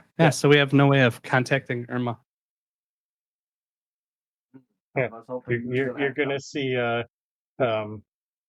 Orwin kind of go, if I can get my sword back and she's close, I can once per day do a short message to people as long as I know where they currently are. But I need my sword back. Wouldn't he have given the sword to Hester to put in the bag of holding that is in the back of Bubo? Probably yes. So I mean, I could just open up Bubo's back door and just stick my hand in his prison pocket and pull out his sword. You're gonna see all three of them, like even the other one, bolt up and immediately go to the door and go, "Shh, quiet. They're always listening. Shh. Do it quietly. Weapons are not permitted with us." The other two are like staring at Bubo, going, "How do you do that?" So can I have a stealth roll, please? Or sleight of hand? Oh, sleight of hand. With advantage because we're helping? Because Yes, he's got there's helpers lots checking of- the door. Absolutely. Okay, I'll just roll it twice and then. Yep. Okay, so that was 20. Yes, Beautiful. 20 is the best. 20 is Regular enough 20. to be able to finally open it up and grab at least his sword. If you wanted to grab anything else, I will leave that up to you. You see him pull out a rapier. It is a very nice rapier that he's always had. He's never used it. It looks more like ceremonial for him. He uses his crossbow more than anything. But you see him like click a little button, and he's just gonna think and go, "Where is she? We came down here. She'd be there. What do you want me to say to her?" So his sword, the Silver Talon Rapier, can cast message once a day. Thinking what we need is to have her dig, burrow right underneath here and make holes that It's we can solid hide. rock. She wouldn't be able to get through concrete and like solid stone. She can do loose things. Yeah, this is a little too much for her. Well, that's She'd be able, plan that I had. she'd be able to mainly like she could go through some of the snow on the side and maybe work her way. It would take her a long time to be able to loosen the stone enough to dig, because like her digging speed isn't a lot. I think it's 10 feet. Burrowing 15 feet. That screws that plan completely. It would take her a while to maybe find somewhere to get through. That's what I'm saying. It would also be screwed because per the way message is written, it can't go through a foot of stone. Foot of stone. Right. Foot of stone, an inch of common metal, a thin sheet of lead. But the foot of stone might be below us, not necessarily above us. You know, the message can go around corners and stuff in theory. It's just not going. Yeah, as long as he pointed it like towards where you guys walked in and up the stairs, that'd be open area enough. But I don't think she'd be within that range because it's only 120 foot range. But he's just going to go, "Yeah, sorry guys, I haven't done this in a long time, so we can save it for if we need to get out of here and we're topside. We can tell her when we're ready to go." So my plan was terrible, and we might be stuck for the rest of our lives. Just great. I'll take the rapier back from him and stick it back in Bubo's prison pocket. Right. Okay. And I'll also to help kind of mask everything of us opening up the back and whatnot. I'm gonna open up a compartment on the front of Bubo that just has like it's basically a junk drawer, and it just has a bunch of miscellaneous stuff in it. And tell the mice here, because they said that they fix things and tinker, that it's like, hey, if you want to see if there's any parts in here that you want to grab and that you could use for whatever, Yeah, they're just like, they have nothing on them. It's just clothes. It's like, we got no bags. They keep all their stuff.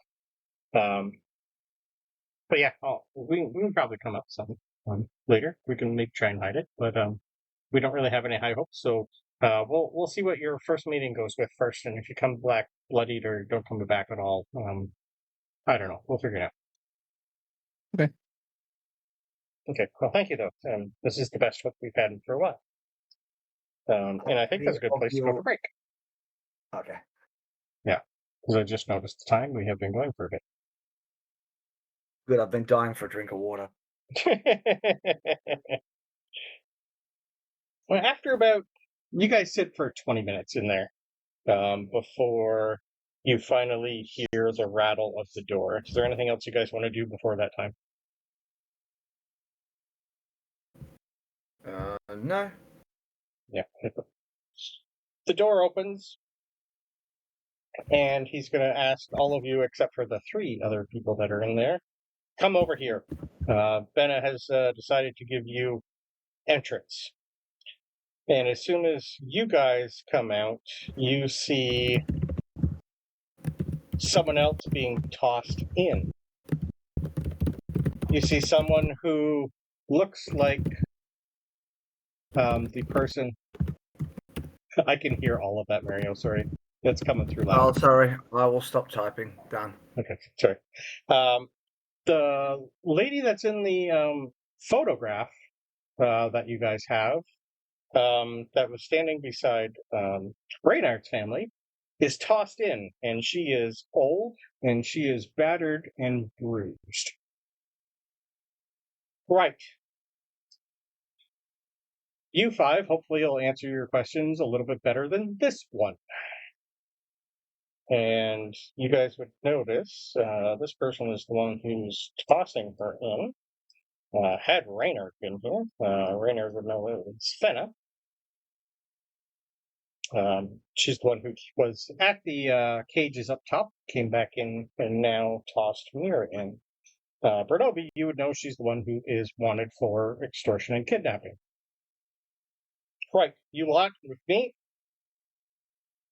No funny business, or I'm going to have to do to you what I did to her.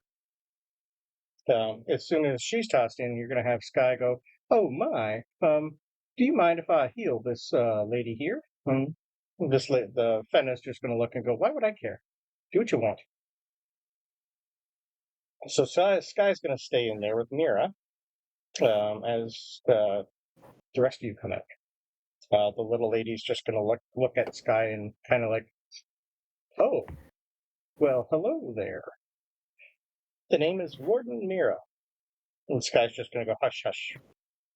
Save your strength here.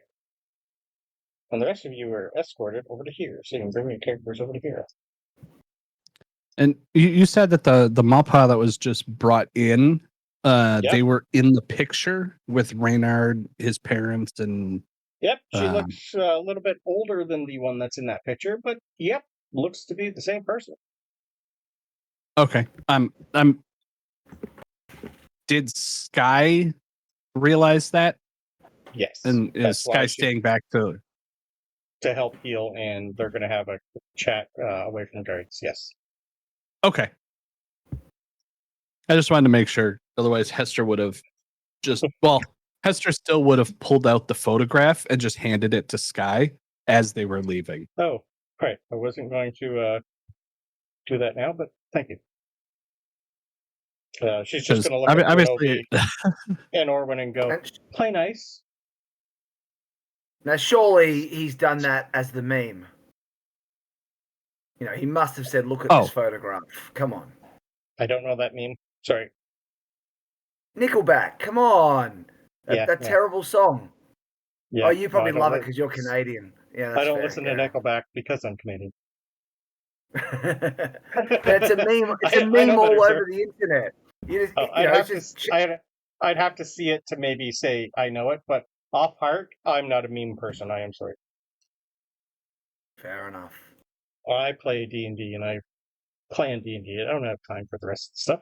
Yeah, there we go. Look in the Discord. There it is. That's just a GIF, obviously. But then, people just people just take that out and put literally anything on there, and that's the meme. Yeah, nope, never seen that one. Okay. Yep, nope, sorry. Now I have, so I'll get it the next time, maybe. Well, anyway. Anyway. I mean, Hester's not being obvious about it because of the situation we're in. Hester will recognize this person and then just kind of, I guess, sleight of hand the photograph to Skye and then like walk out. So that way Skye could look at it and be like, oh, yeah, just in case she didn't make the connection. Okay, yeah, she definitely did. Because, Hester's at least smart enough to know not to be like, hey, this person, I know you probably know I them. have a picture of you. Why are you in this photo? To be like, well, now we know this person. Why do you know Reynard? Who's Reynard? Where's Reynard? Yeah. Okay. So, you guys are all brought into an area that pretty much looks like it's a dining room for guards and whatnot.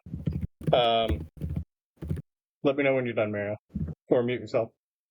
Sorry. Oh, I keep forgetting. Sorry. All I'm hearing is. Wow. Yeah.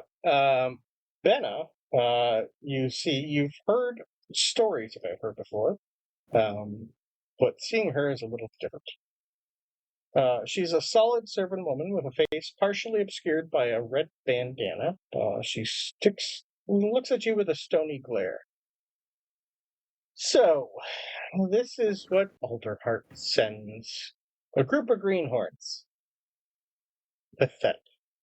If you knew what you were fighting for, you wouldn't be so quick to condemn us. What is it do you want? We are not here to condemn you at all, and my horns are not green. We are here more because Alderheart, honestly... I don't even have horns. Alderheart and everyone needs help. There is a large problem spreading everywhere. Maybe you will be safe up here, I cannot say, but if there is any part of you wanting acceptance to divide the world, this is your best chance to get it, I believe. Really? So, my best chance is to deal with the people who have caused me and so many of us suffering, all those who have lost our homes to the flames. The council, as you so put it, they've chosen to hide behind the bastion of Alderheart instead of, actually helping those of us in need. So you're trying to tell me they've changed their mind after years. That bastion of safety they hide behind shall become their tomb.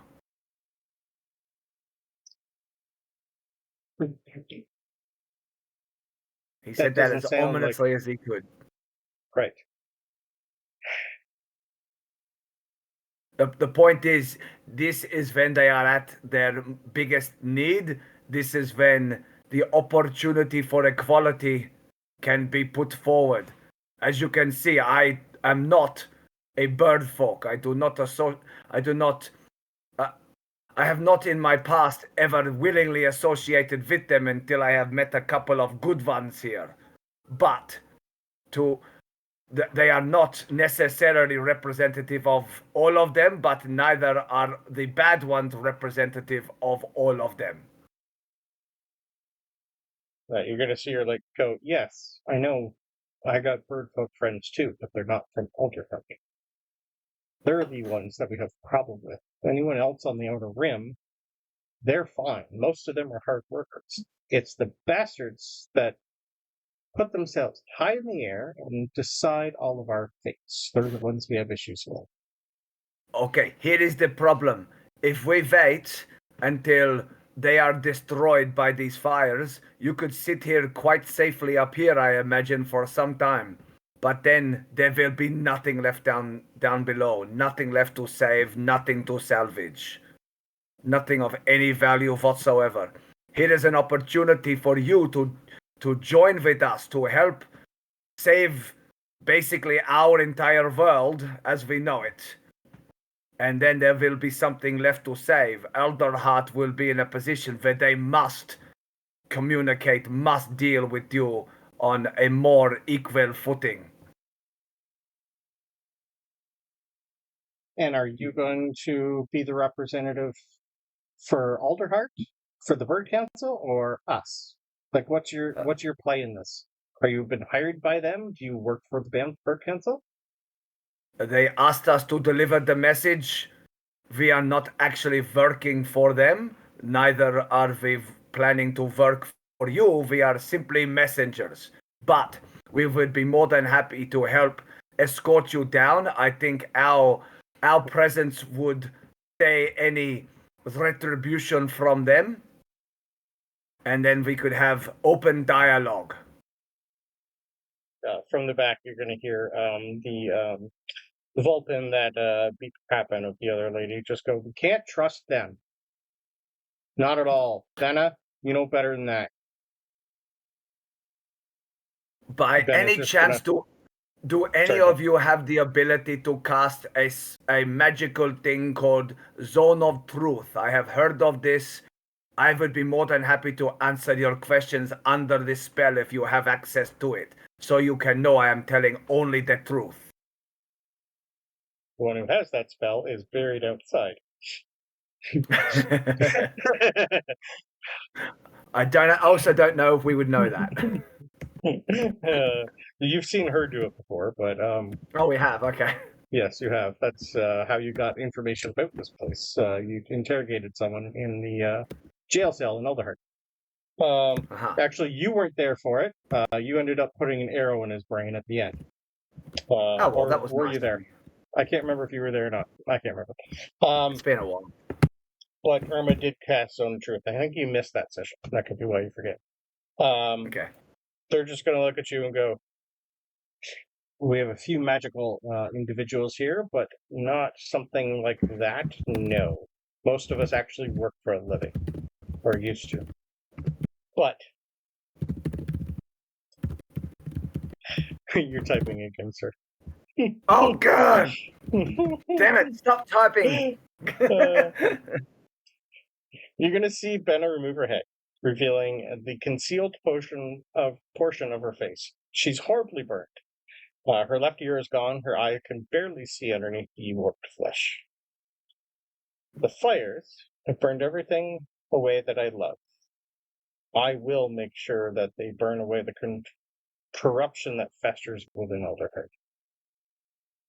But my vengeance can wait, because I have other people under me that I care for, and I can put that aside as long as we need assurances. And she's just going to immediately put a finger up to the Vulpin behind you who's going to interrupt her. We need assurances. Do you have any you can give us from them? Will they stop killing us? Hunting us? Immediately? Do we? Have we been given any such assurance? Nothing major. You were just basically told to do what you can. Either kill her, persuade her.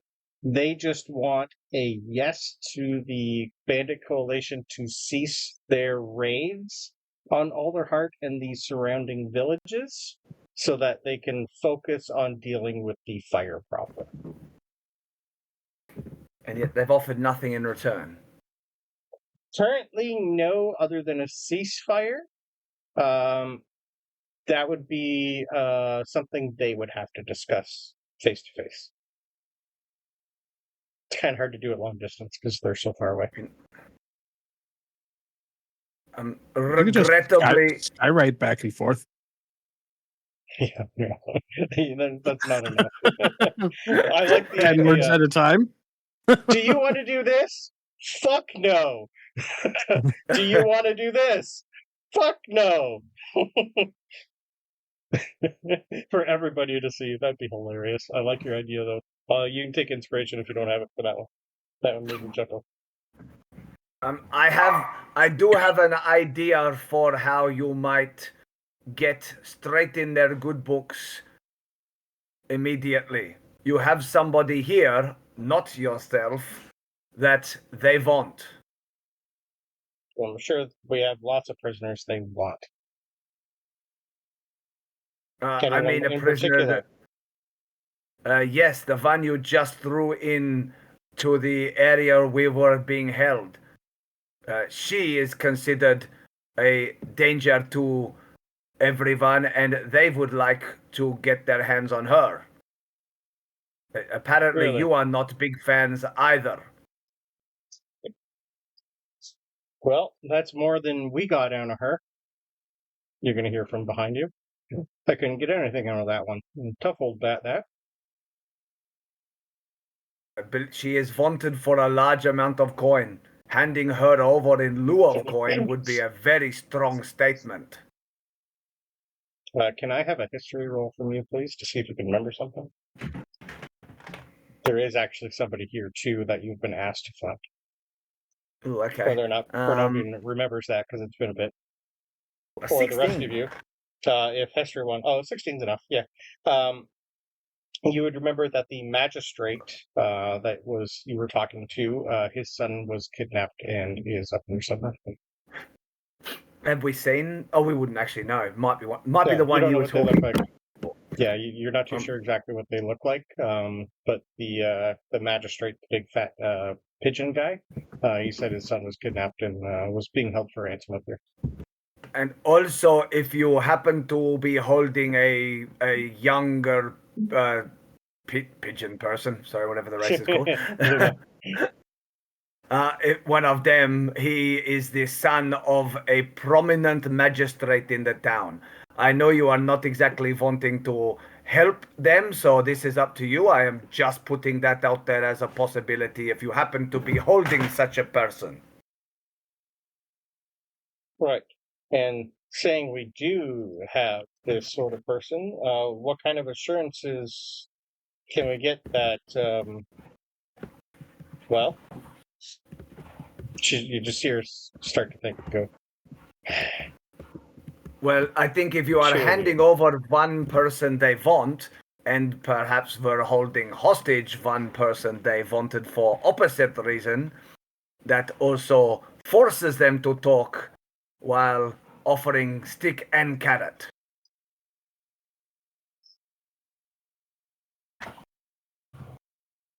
I get the reference.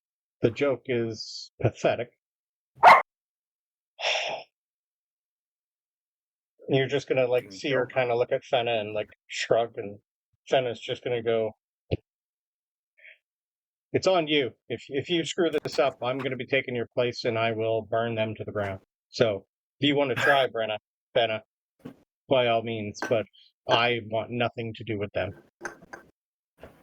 They've caused more damage for, well, me and my entire family, considering the fact that I'm the last one alive because of them." As a token of our goodwill, I would like to offer to leave one of ours behind. Skye has said Skye had noticed there was many people here needing help. She is a very capable cleric.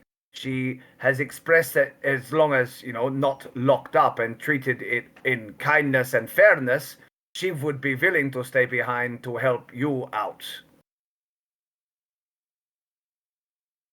Well, sorry, there you go, Brandon. I gave you an out. You happy? I was hoping one of you was going to do that.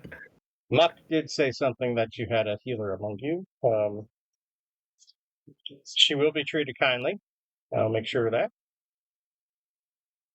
She is not one of the Alderheart people. She is somewhat, although bird folk, she is good, hard worker and to be trusted. We trust her, and I hope you can too. Right.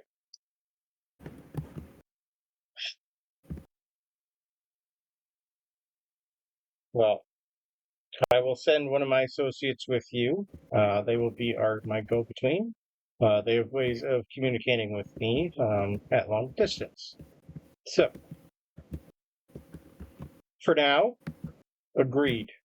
And you just see her kind of snap her fingers, and the two Maw that have been sitting back here, heavily armed and in full plate armor, rush out the door.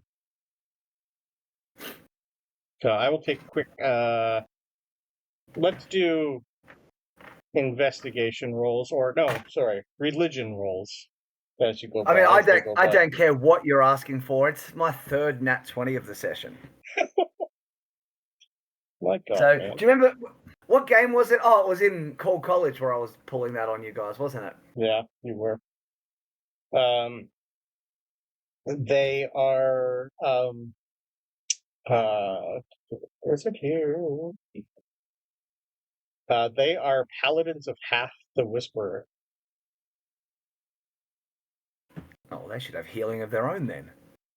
To some extent, but these guys look like they're built for battle.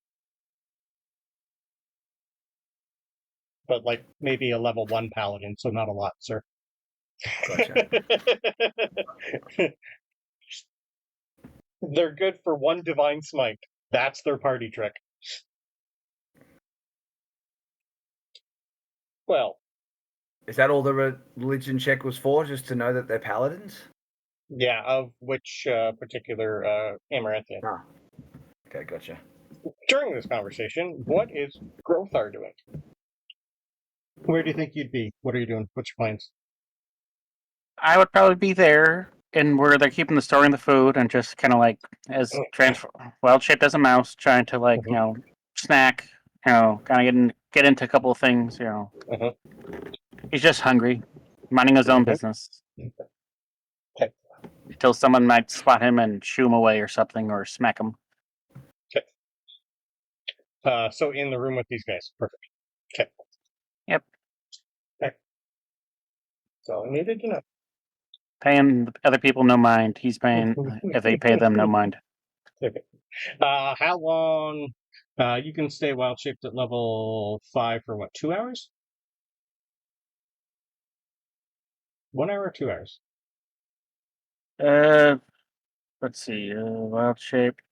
Feast for 2 hours before reverting back to normal form. How long do you think you've been wild shaped for then? About half the time, so a good hour already. Just okay. Yeah, he knows like, I should probably get ready to like pack up some extra little food and make his way out. Okay. All right. So yeah, at some point you guys notice that Benna has pretty much like sat down, taken a breath, and she's just going to look at everybody and dismiss Fenna, who is grumpy as hell. You'd be able to tell this person really wants to murder all of you. She doesn't care who you are. You're here, you know who's here and how many people. You'd be able to tell that she's definitely like the, I wouldn't say executioner, but definitely the one who gets information out of people. But she is surely dismissed. So, Ben is just going to look at you guys all and go, well, 2 for the price of 1. How about 2 for the price of 2? So if you're going to keep your friend Skye here, do you think she'll agree to that? You're muted again, Mario, if you're talking. She's asking all of the rest of you in there. Irma's pretty much... No, Irma's not there. Skye's not there. Orwin will eventually finally pop up and go, she could be trusted, yes. Absolutely. Yeah, sorry. I was good. muted. Sorry. You're fine. Well, if she wants to stay, you can take... we only got her name out of her. Her name is Mira. You can take her in Young Talwyn. I believe that's the one you're talking about. He's a grumpy old sort anyway, probably just like his old man. And he eats a ton, so I'd be happy to get rid of him just to save the food. Oh, guess they don't want to use him as a hold him hostage back here, just as a carrot, just to dangle. No, she's, you'd be able to tell, like, she's tired of fighting a little. I'll take a quick insight. Let's do that. 5. Now you roll horrible.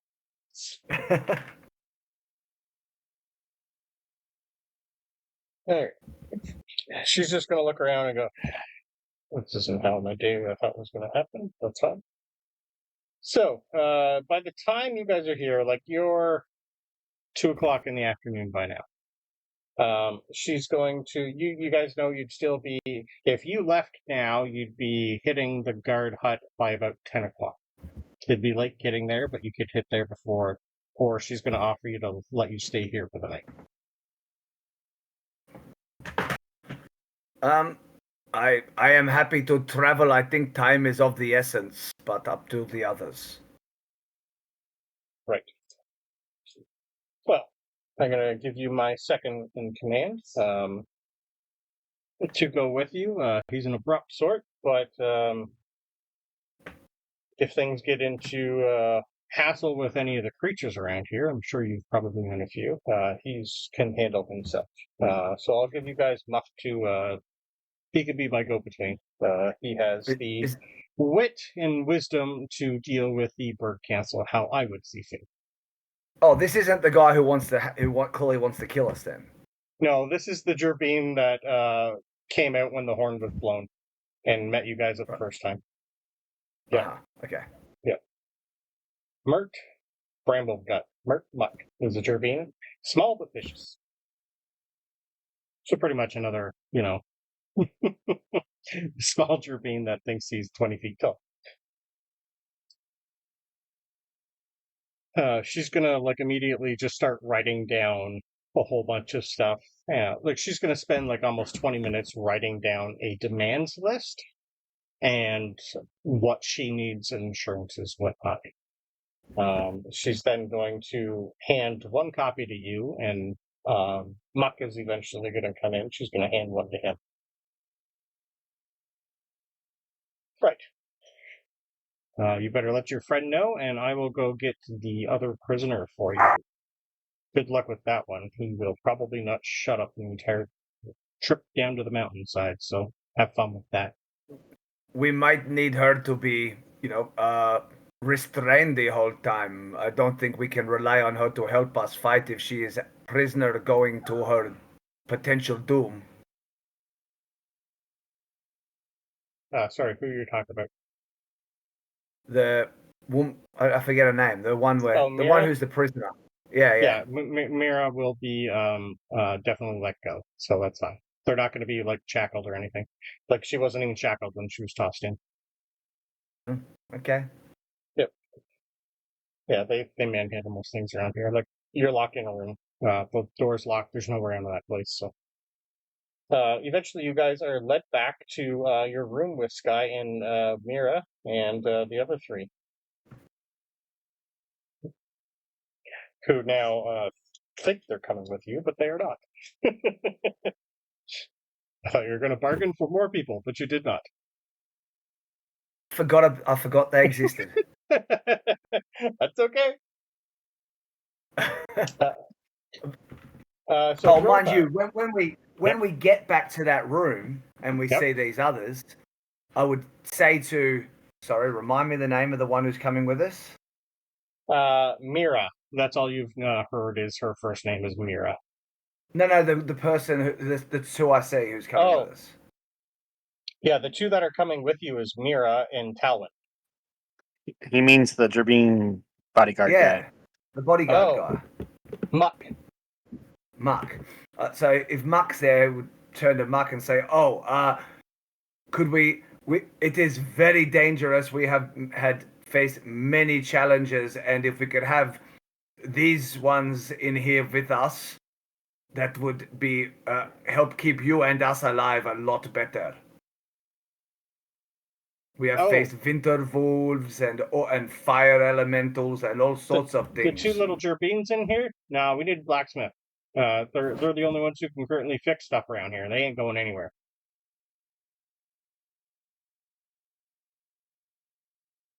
They are useful. Bronobi just looks at them and shrugs. Sorry. Even Orwin's just going to look at them and just kind of shake his head and go, right. Well, he's going to get kind of how tall are those? How tall are those Gerbines? They're 2 feet. I know what you're thinking. I don't know. Stop reading my mind. That's okay. I already had that thought way before then. As soon as they seen Booba open, they both had that same exact thought. Yeah. So as soon as you guys go in, you see Skye has pretty much healed Mira. The other hedge that's in there, the two Gerbeans, are pretty much in a corner, just standing in awe of Skye and her abilities. And Skye's just gonna look at everyone and go, "Do we have time for a conversation before this happens? Oh, we have a mouse in here too." She's just gonna look at the guard and go, "Can we have a little bit of peace and quiet?" Muck's just gonna look over at Bennett, and Bennett's just gonna go, "Yeah, they deserve that much. I gotta go get Talon anyway for them."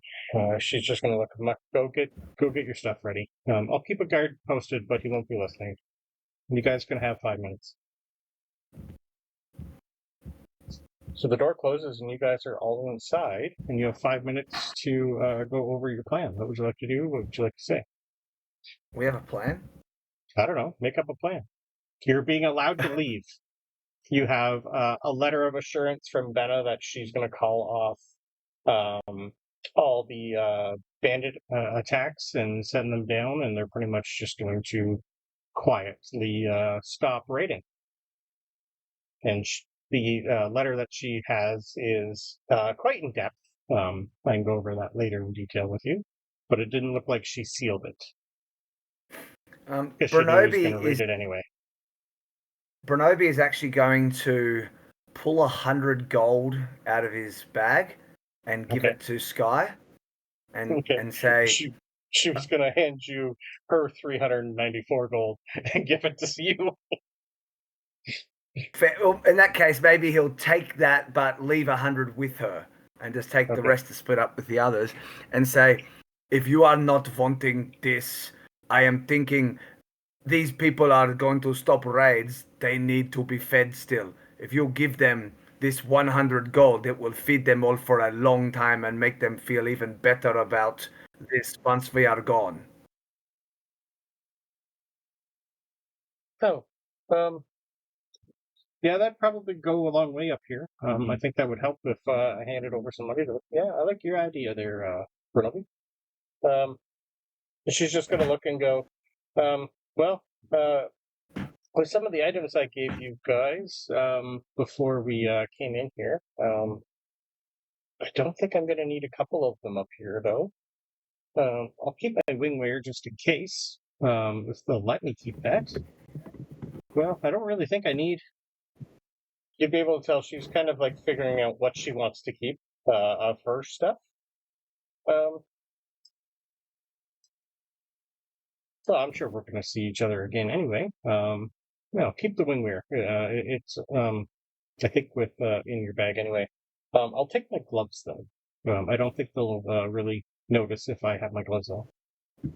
So if you'd like, you can add wingwear to your inventory for your bag of holding.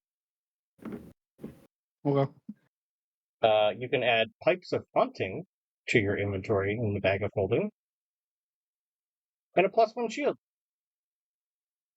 Plus 294 more gold. I mean, let's just pretend that new friend Gauther is with us and we can split that 3. Well, hang on, 3 ways, yeah. He's technically still a mouse, so. Well, yeah. But we don't know that. I'm just saying we'll just be fair about it, and so let's just say that he's going to get that. What is that? 93 gold each is close enough. To some extent, yeah. But it's 98 gold if we're dividing it by 3. Oh, 98. Okay. Yeah, Irma doesn't need money. That's fine. She's got 700. So, you guys have a lovely quick heart-to-heart with Skye, and you find out that her name is Warden Mira Quickpaw.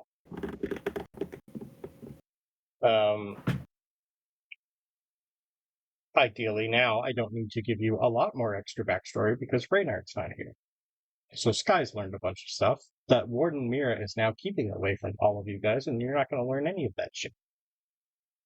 That's fine, but if she tries to escape, which is about 6 pages of lore. If she tries to escape, we're gonna hunt her the fuck down too. She has a bigger mission than you guys. Trust me. She's just we don't know that. literally gonna. But she is immediately looking at Hester as soon as you guys walk in and goes, "Can I have my bag, please, and all my stuff before you leave?" Well, when we leave. That is important to me. Highly important to me. How would she know that I have her bag? Because Skye has told her. Oh, fantastic. Yeah. So I will dig through the bag of holding. Belongs to her, sir. She's just going to say, when we leave, because I'm coming with you. Yes? Yeah. Which lantern? The one patron that lantern talked to you. Yeah. Gotcha. Thank you. I felt him coming. What was that wingsuit called again?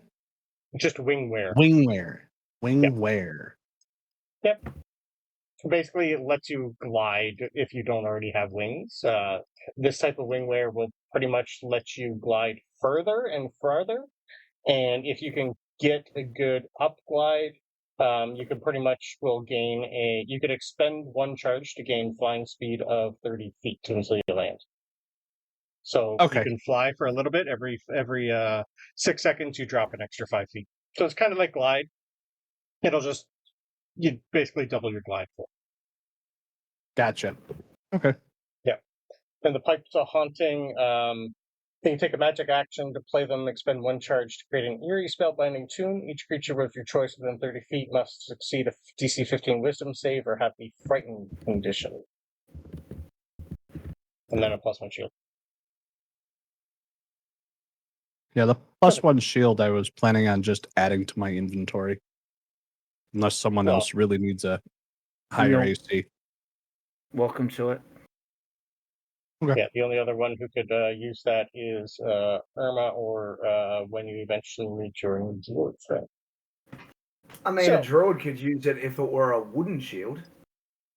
I just assume any type of shield that a druid, I'm okay with flavoring it. Hey, here's a shield. It can be whatever it works for me. I don't have to specify, this one's metal. You can't use it. Yeah. But to me, a shield's a shield. We'll just say they put a wood coating on the outside. I'm okay with that. I'm just saying if that wasn't an option. Not for me. Yeah. Has wood paneling? Yeah. And technically, leather grip on it, if that's not metal, you could still wear. It's a touch and go type of thing. Most shields are made out of wood that are studded with metal, so it's up to whoever's using it for flavor. I don't care what it looks like. It's a shield. So, what's Grothar thinking of as you hear all this information scurrying around as a mouse? I'm not scurrying around. I'm just sitting with a lump of bread in my hand, just listening. Okay. Can I have perception rolls from all of you then? Because this is not typical mouse behavior. True, being rather tame, if nothing else. Ooh, 18. I'll do one. I may as well do a quick perception. 22 there. 14. This one +6, so a 16 for Bubo. We get a nat 20 from Orwin. That's some quality rolling all round. Yeah, nat 20 from Orwin. Yeah, just kinda... you all spot me, but you can't spot nothing else. That's great. No. Orwin's just kind of looking at you, looking at the group, looking at the mouse. I'm assuming you can hear me. Think I know what you are, because I have a few friends that can do the same thing as you. Not if you think I'm right. I'm going to, before I nod, we're going to make eye contact, but I'm going to look behind me for a quick second, thinking you're trying to look behind me, thinking I'm full size at the time. Yep. Then turn back and be nod. Right. We're leaving here shortly. Did you want to come? I don't think you should be here, should you? And I'll nod again. You want to hop in my cloak? And I'll nod again. Climb up. And since we all roll well, we're all watching this without knowing it's a person. We're like watching this mouse nodding to his questions. She's just going to go, we got to stow away. That's fine. Just pretend none of you saw that, right? Right? Good. I don't think we have much Bronobi will time. look over at the other prisoners and say, "Can any of you turn into a mouse?" No, but we've seen a couple people part of the wardens who can. I don't think we should encourage you to try and sneak out. I'm thinking it would not be a good look if you are suddenly appearing in front of our escort anyway. Right. I'll take quick, just a history roll. That's the easiest way to do it. 15. Yeah, you know what a druid is. You know what they can do. Okay. Well, Skye and Mira pretty much give each other like a massive hug, and she's just going to say, "When I'm done here, I'll come find you. I know where to go. We'll figure this out." She's Skye's pretty much going to like envelop all of you in hugs and go, "I understand. I can get down there for Rick if I need to. I'll find you. Keep her alive. She's extremely important, more than you know." Are we not taking her back to be a prisoner? He says out loud, stupidly. She's not going to be a prisoner. Just trust me to say, last night while I was sleeping, I had a lovely vision.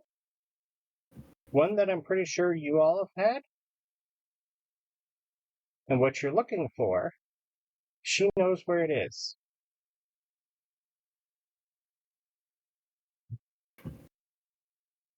Okay. So, I will catch up to you guys when I can. Best of luck. I'm told, a few things I need to heal around here, but I'm running low already. And I'll try and suss out what else I can around here. And, if I can cause a mutiny, maybe I'll cause a mutiny. I mean, if it means lots more death, I think we want to avoid that, though. We'd rather have these people on our side.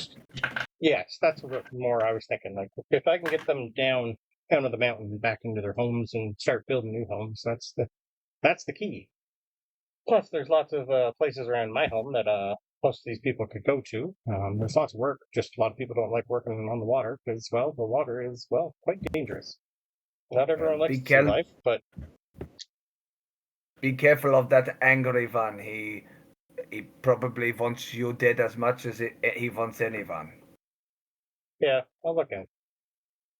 Worst comes to worst, I'll just electrocute him.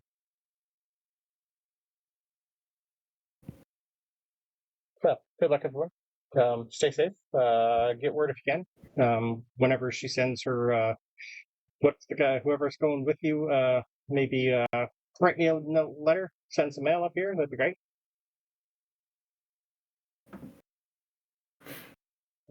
Okay. Anyway, good luck. We leave. Perfect. So, question. Yes, sir. With the gerbines that are there, did we want to try to smuggle them out inside of Bubo? Or do we want to just leave them there and not worry about them? They would be missed quickly. That's what they're going to say. It's like, we'd love to, but they would know we're gone and they'd start doing search parties and you're the only ones who've left. Okay. Yeah. Because my thought process was... I was going to say, my thought process is that they can tinker with things and I could tinker with things, and I've already offered up the junk drawer of stuff that we could basically make replicas of them because they're fairly small, and do the whole where they're like sleeping under the bed or whatever. Yeah. And then hide them in the secret compartment and then leave, but you're saying even regardless, within like an hour or something, they're They're gonna the know. only ones who can fix shit around here that requires someone of actual knowledge. Yes. Gotcha. Okay, Yeah. so they would know right away, and we would just be on the run with yes. 30 guys after us. Immediately, yes. Okay. They're I'm not pretty even much gonna just going to attempt it say, then. yeah, we appreciate it. They did take some of the scraps, though, to play with. Yeah. Yeah, definitely. Okay. So within like at least a half an hour to 45 minutes, you guys are set. You guys, the 29 roll that I did earlier pretty much got you through all of this. Nice. Because that's a good roll. You can't not say, like, if it was a 21, 22, sure, maybe I'll have you do another roll here and there. To the 29, they just immediately believed you. All right, good thing I made a good character sheet for everyone. So, you guys are immediately pretty much shoved down here and set on your way. You have Wardenmere with you. You have Talwyn, who's pretty much like looking at all of you in awe and immediately going, "Did my father send you? I knew he was going to come. Do you guys have any food? Do you have any clothing? I'm hungry. I'm cold. I don't really want to walk down. Do you have a sled I can go in?" He's going to be horrible for you. He's quite young. He looks like a teenager. You have legs. You can walk the same as any of us. I'm not used to walking. I usually just, I sit and watch Dad work. Well, now Like you you said, will be expected to same work belly. with the rest of us. We have to get back there safely. We need all hands on deck. Well, it No almost killed me passengers. coming up here. They had to carry me up here. Well, Can't how your old- big metal thing carry me down? how old are you? 14? 14 is old enough for you to grow up. I am not grown that up. much older. I am isn't not that me. much older I'm- than you myself. You can be tougher than that. I'm good at writing. I'm good at desk work. I'm built for desk work. I've lost like so much weight coming up here. I want to be happy and I want to be fat and I want to be warm. Just like Dad. Bronobi reaches into his somewhere and he pulls out a. Mm-hmm. Oh, he can't. Cause we're still in the keep, so I can't do that. Okay, This will be on the way out. I'm okay with this on the way out. Yeah, I'll say Okay. you guys are All just right. leaving. I'll put you back on the stronghold map and head it out. Okay, as we're on the way out, and he pulls out a knife that had been hidden, like a long dagger, and says, "Here, if something attacks us, you attack it back."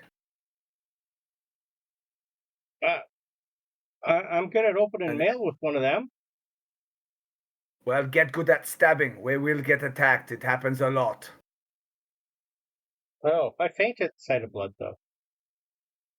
Well, then we can always leave you to die if that's what you want. Oh, No one will I'll stab carry stuff. I'll stab Good. stuff. And he just like starts like waddling. Once we're out of sight, Bronobi would say, "Hey, Mouse, you going to come out?" Mouse, what are you talking about? That's Muck. Remember, you have Muck. Yeah, doesn't matter. He's gonna learn sooner or later. Yeah. Once we're I'm going to assume, away like, from the when keep. once you get around the corner, you're going to have Irma just unbury herself, give a little wave, and just start walking. Muck's just going to, what? Ah, sneaky little bastards. Ha! Love it. Right, only her? One more. One more? Where? She buried two? No, there was a mouse that seemed to be following us. I assume is here somewhere. Would you like to jump out of his nice warm hood before you turn into a massive creature and tear his foot off him? What would you like to do, Grothar? I'll like poke my head up from the pocket of Orrin. Orwin. Yep. Orwin. Yeah, sorry. You're good. Like look around, jump down, then run a quick 2 feet away, then fall, like goes up to a little ball fur. Then all of a sudden, you just see the ball fur just start growing, getting bigger. All of a sudden, I start standing up. The ball of fur turns into a furry cloak, and it shifts to a green color. He immediately turns around, pulls down his hood, and you see head turned sideways of an owl type creature. And he just looks at you and is like, "Hello." Right. Muck's just like you'd notice Muck. He's in a fighting stance, and he has conjured 2 magical daggers in his hand. Right. Any more surprises? I probably have to Hester's say gonna- even Bronobi is probably stepping back and is sort of, he doesn't have his weapons on him at the moment, but he's ready. He looks like he's ready to fight just in case. Like, Hester is Hester's gonna look at the new person that just formed, and because of their stutter, they're just like, who are you? You are quite big, aren't you? Is he making fun of you? He's only 5 feet tall. But compared to the mouse, I think Bronobi was expecting someone quite small. Nope. Well, who are you, and why should we trust you if we do not know you? I am Gother. I speak for the trees. That's quite a statement to make. There aren't any trees up here. You like cast Druidcraft to make a little thing grow underneath. Like, what's that? Oh. Can you make it bigger? Maybe some ones with, apples? Oh, I miss apples. We don't get many much fresh stuff up here. It usually just freezes.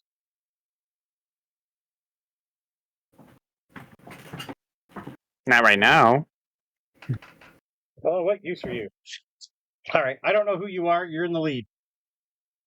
I want you in front so I can, stab you in the back if I need to, even though I really don't want to right now, because apparently I'm going to Alderhurt with you guys. Right. Bennett told me she would gut me if I fail, so we don't want that. Anyway, introductions. I'm Muck. If you didn't already know that, I'm in charge. If you have any problem with that, it's your problem. Now, who's the cute one up front?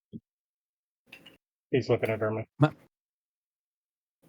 Hester pulls out their magical tinkering thing and activates it. It's like, "Hi, I'm Hester. How are you? Or who are you? Or whatever." Oh, you guys are going to be a bunch of fun, aren't you? Right. 1 foot in front of the other. No time like the present. So, I think that is a great place to end. In the next session, we'll pick back up with you guys headed back to Alderhart. We're going to pretty much fast track most of that. Unless you want to talk on the way down, but I'll let you guys figure that out. I'd like there to be a couple of fights just so this poncy little pigeon guy can get amongst it. Okay. I will. Or we can just montage. We can montage and say there was. Okay, I'm okay with that. I'll come up with something.